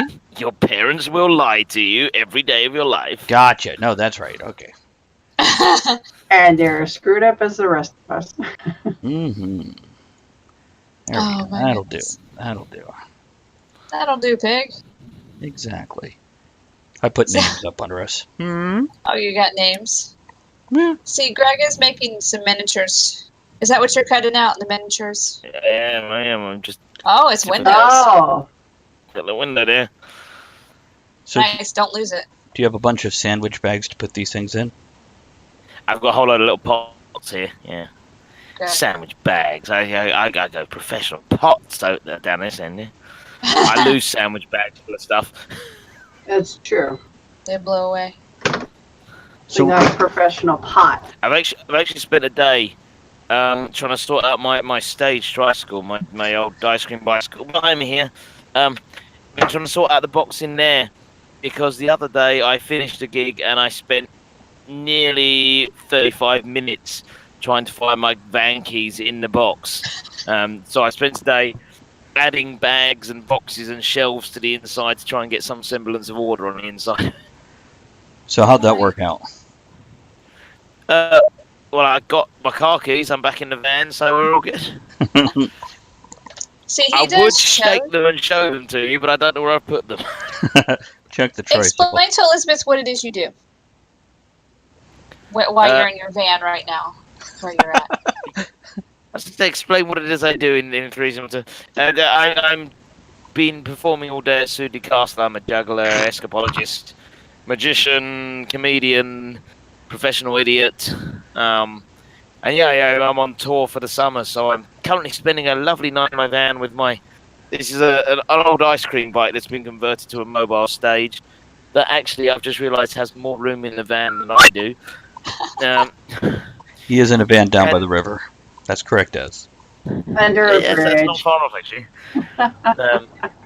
And Travis has a habit of waiting until I'm lost and alone in a van in the middle of a field and then asking me to come on the podcast. Well, that's where I make my films, alone in a van, Yeah. inviting people. I got candy. You've got ice cream though. You're a higher level than I am. So did you have to reinforce the tricycle so you could stand on your box? No, I built a box from scratch. Mm-hmm. But the tricycle itself is fine because it's built to take a big freezer full of ice cream. So, Okay. I'm not that heavy. But what I did have to do is I have to put a couple of jacks under the front. Because if not, if I step too far forward on the box and there are no jacks underneath, the entire thing upends. Which is great if it's part of the act, horrible if it's not. Yeah, exactly. And then all the stuff comes out of the box. But no, there's been a learning process. It's called a cream pie. For the last year, my next job has been to fix front brakes to the bike, and then I keep adding new stuff instead. I've been working today. Have I got what I've been working on today? No, I haven't. I've got a new money collecting tin anyway. I've been working on a little sign for that somewhere around here, but I don't know where it's gone now. So yeah, it slowly builds up, and I add more to it every 5 minutes, and then I keep going, I must put brakes on. It's got a brake, but the only brake it's got is the handbrake, which will stop it, but it's below the saddle. Oh. So when people see me at an event and I'm reaching down between my legs... As you're rolling towards a crowd of children. Yeah, baby. Well, I was actually at Coventry Steampunk Festival back in May, I think it was, and there was a radio presenter there, and she'd been sent to do some challenge, and there was a problem with it, and she said, I need a challenge, I have to do something. And I said, well, you can ride my tricycle. She said, brilliant. She had leapt on it, started to cycle off. As she started to cycle off downhill on the radio, I ran over and jumped on the front, dived over the box, and just reached down between her legs to slam on the brake. And then, not saying a word, she got off the radio and I said, I hope you don't mind me reaching between your legs like that, but I didn't know how to convey where the brake was. Before It's all right to reach into a woman's leg. It's okay if you're gonna pull the brakes. It's all right. It used to be all right. I don't know. I don't know what I'm allowed to do anymore. I tell you. Oh yes. And then I see the shirt Elizabeth's wearing. Bye, Rocky. There's a whole story behind that shirt, Greg. It is. That's It's a relatable. horrible shirt. Yeah, which is oddly inappropriate to tell on Talk of the Tavern. And this is how she ended up as a co-host. So we got a story that's inappropriate for Talk of the Tavern. Yeah. Yes. How bad can the story be? Well, I passed the test. Well, I I'll tell you could- after the show if you want to know. He's gonna do it. I will warn you, don't do it. What you see cannot be unseen. I will tell you this. It involved drinking, 1 a.m., a convention, and one 40-second video. We're all in our pajamas. Yeah. It's fabulous. So, yeah. One of the best times I had. Oh, And because of that, Elizabeth is now on the show because she made it through the video. So what? I did. Dropped him. Good to see you, buddy. So what miniature are you working on right now? Drop some. It's going good. Everyone's good. No, I mean, what are you building? Oh. What miniature? What are you building? I'm currently building a house. Yeah. There you go. Oh, look at that! Wow. I've given up living in my van. I'm building a house now. This is for a test video for the moving towards the next series, where we're going to do some short videos, a bit of testing, getting in the flow of working with. Because the first video we shot all with green and all computer generated sets. But I always wanted to have everything as real as possible. So, and I apologise for anyone that's been here for the entire podcast. We're now looping right back, and I'm just going to repeat what I said at the beginning. And I just post your Patreon. Thank you very much. Patreon.com, Greg Chapman, for anyone listening on the podcast. So I'm currently preparing a little test shoot. I've got a silly little video. I've filmed all the live action for it, and I'm just working on some miniatures to just start playing with the idea of filming miniatures within it as well before we get onto the big second series. Sweet. I love real special effects. I love modeling. I love latex. I love the hands-on reality in anything. Oh, I do, and I was saying when we did our first series of Last Airship, we just had no budget whatsoever. We had a series and computer-generated sets, because I can do that, was the way to get it done. But Series 2, I want to use computer-generated graphics, what I think they're best for, which is enhancing a physical set. But with what I do, with what, sort of, because it's a steampunk series, what steampunk is, it's all about being real and being physical and hands-on. And, our two favourite, I think, for a lot of people, the two favourite episodes in the first series were the first and the last episodes, which were sword fight. We had a real old train station. We had the running through the woods, and they were real life. And I think that makes a huge difference to people watching something when it's real. Elizabeth, did you see The Last Airship? I want to say it's 6 episodes, correct? I don't think so. We're in it. Andrea and I appear in it, as well as Aiden. Oh, right on. So, where can I see it? TheLastAirship.com. All right. Got it. Yeah, nice and simple. Subscribe on YouTube. Which I believe is probably still written underneath my name on Twitch. So. It is. Giraffe needs some love. .com. All right, it's written. Done. Yeah, and each episode I'll is watch somewhere it between tonight. like 8 to 18 minutes, give or take. So in an hour you can watch between it. about 6 and 9, yeah. Okay. Okay, so And he does all kinds of stunts and acrobatics, and Oh. it's really fun. Yeah, because that's what he does. But It's again, great. it was watered down from the original concept because of budget and everything. There Of course. are certain things that have moved across to Series 2 because they need a real world set to make them work, and we just didn't have it, and it was just... Well, you There's had to so start somewhere. So. Well, we had to start, and that's why we're pushing for a bit more budget on the second series, and we're going a bit further. But the incredible thing is, budget and sort of crowdfunding and things aside, it is the number of people who've come over to offer me time, assistance, props. I've got a couple of steampunk prop makers or sort of steampunk designers who've basically said to me, "This is our stock. Take what you want, as long as we get it back in the same condition you take it in. You can take whatever you need." beautiful. I had a lovely message a few weeks ago. I've got a cannon. Would that be any use for you in Series 2? Now, does that sound familiar, Elizabeth? I will I've got put a it in cannon. the script right now. Elizabeth has a story of somebody who contacted her saying, "I've got a cannon." For her film. Mine was, I've got a tank of personnel carriers, but pretty much.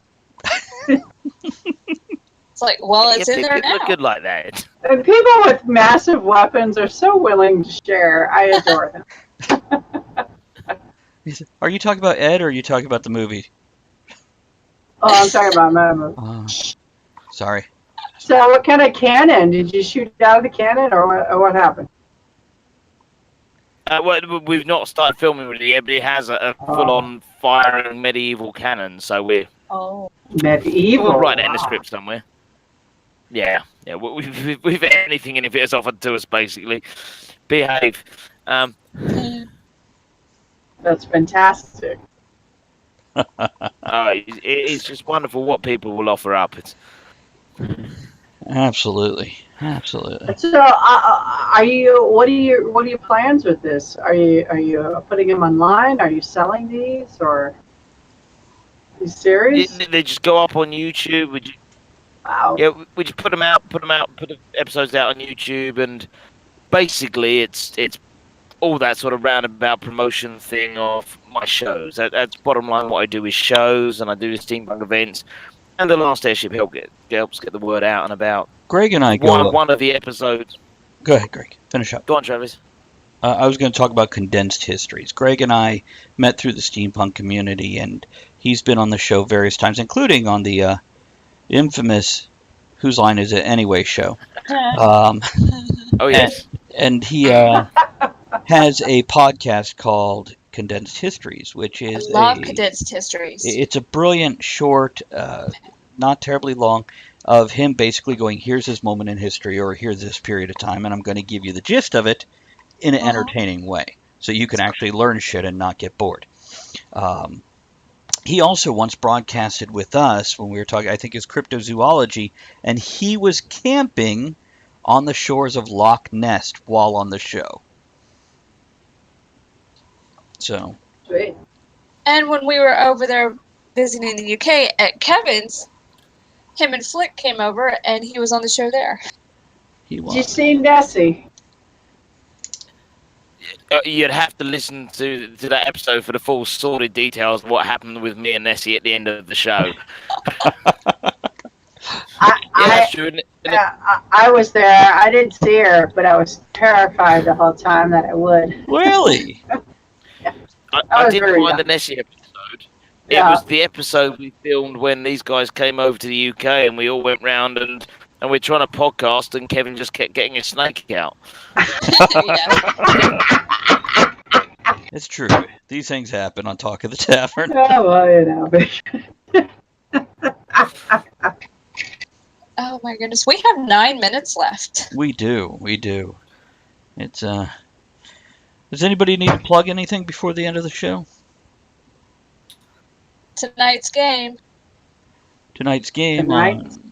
Twitch Give me one TV / Andrea Le Chat, Sorry, I had to finish a row. Space Adventures, Firefly meets Three Stooges. Come join us. What about you, Greg? So is it like a Dungeons and Dragons-y sort of game? Yes. It is, but it's set in space. Tonight's is set in space. So it's the Star Wars universe we're playing in. But we're not dealing with Darth Vader and Luke Skywalker. They're their own little crew getting into trouble all on their own. Either. Yeah. Much more comedic. So imagine there was someone listening to this that really, if they're completely honest, beyond the words Dungeons and Dragons, doesn't really know what a Dungeons and Dragons-y type game is. What happens on this?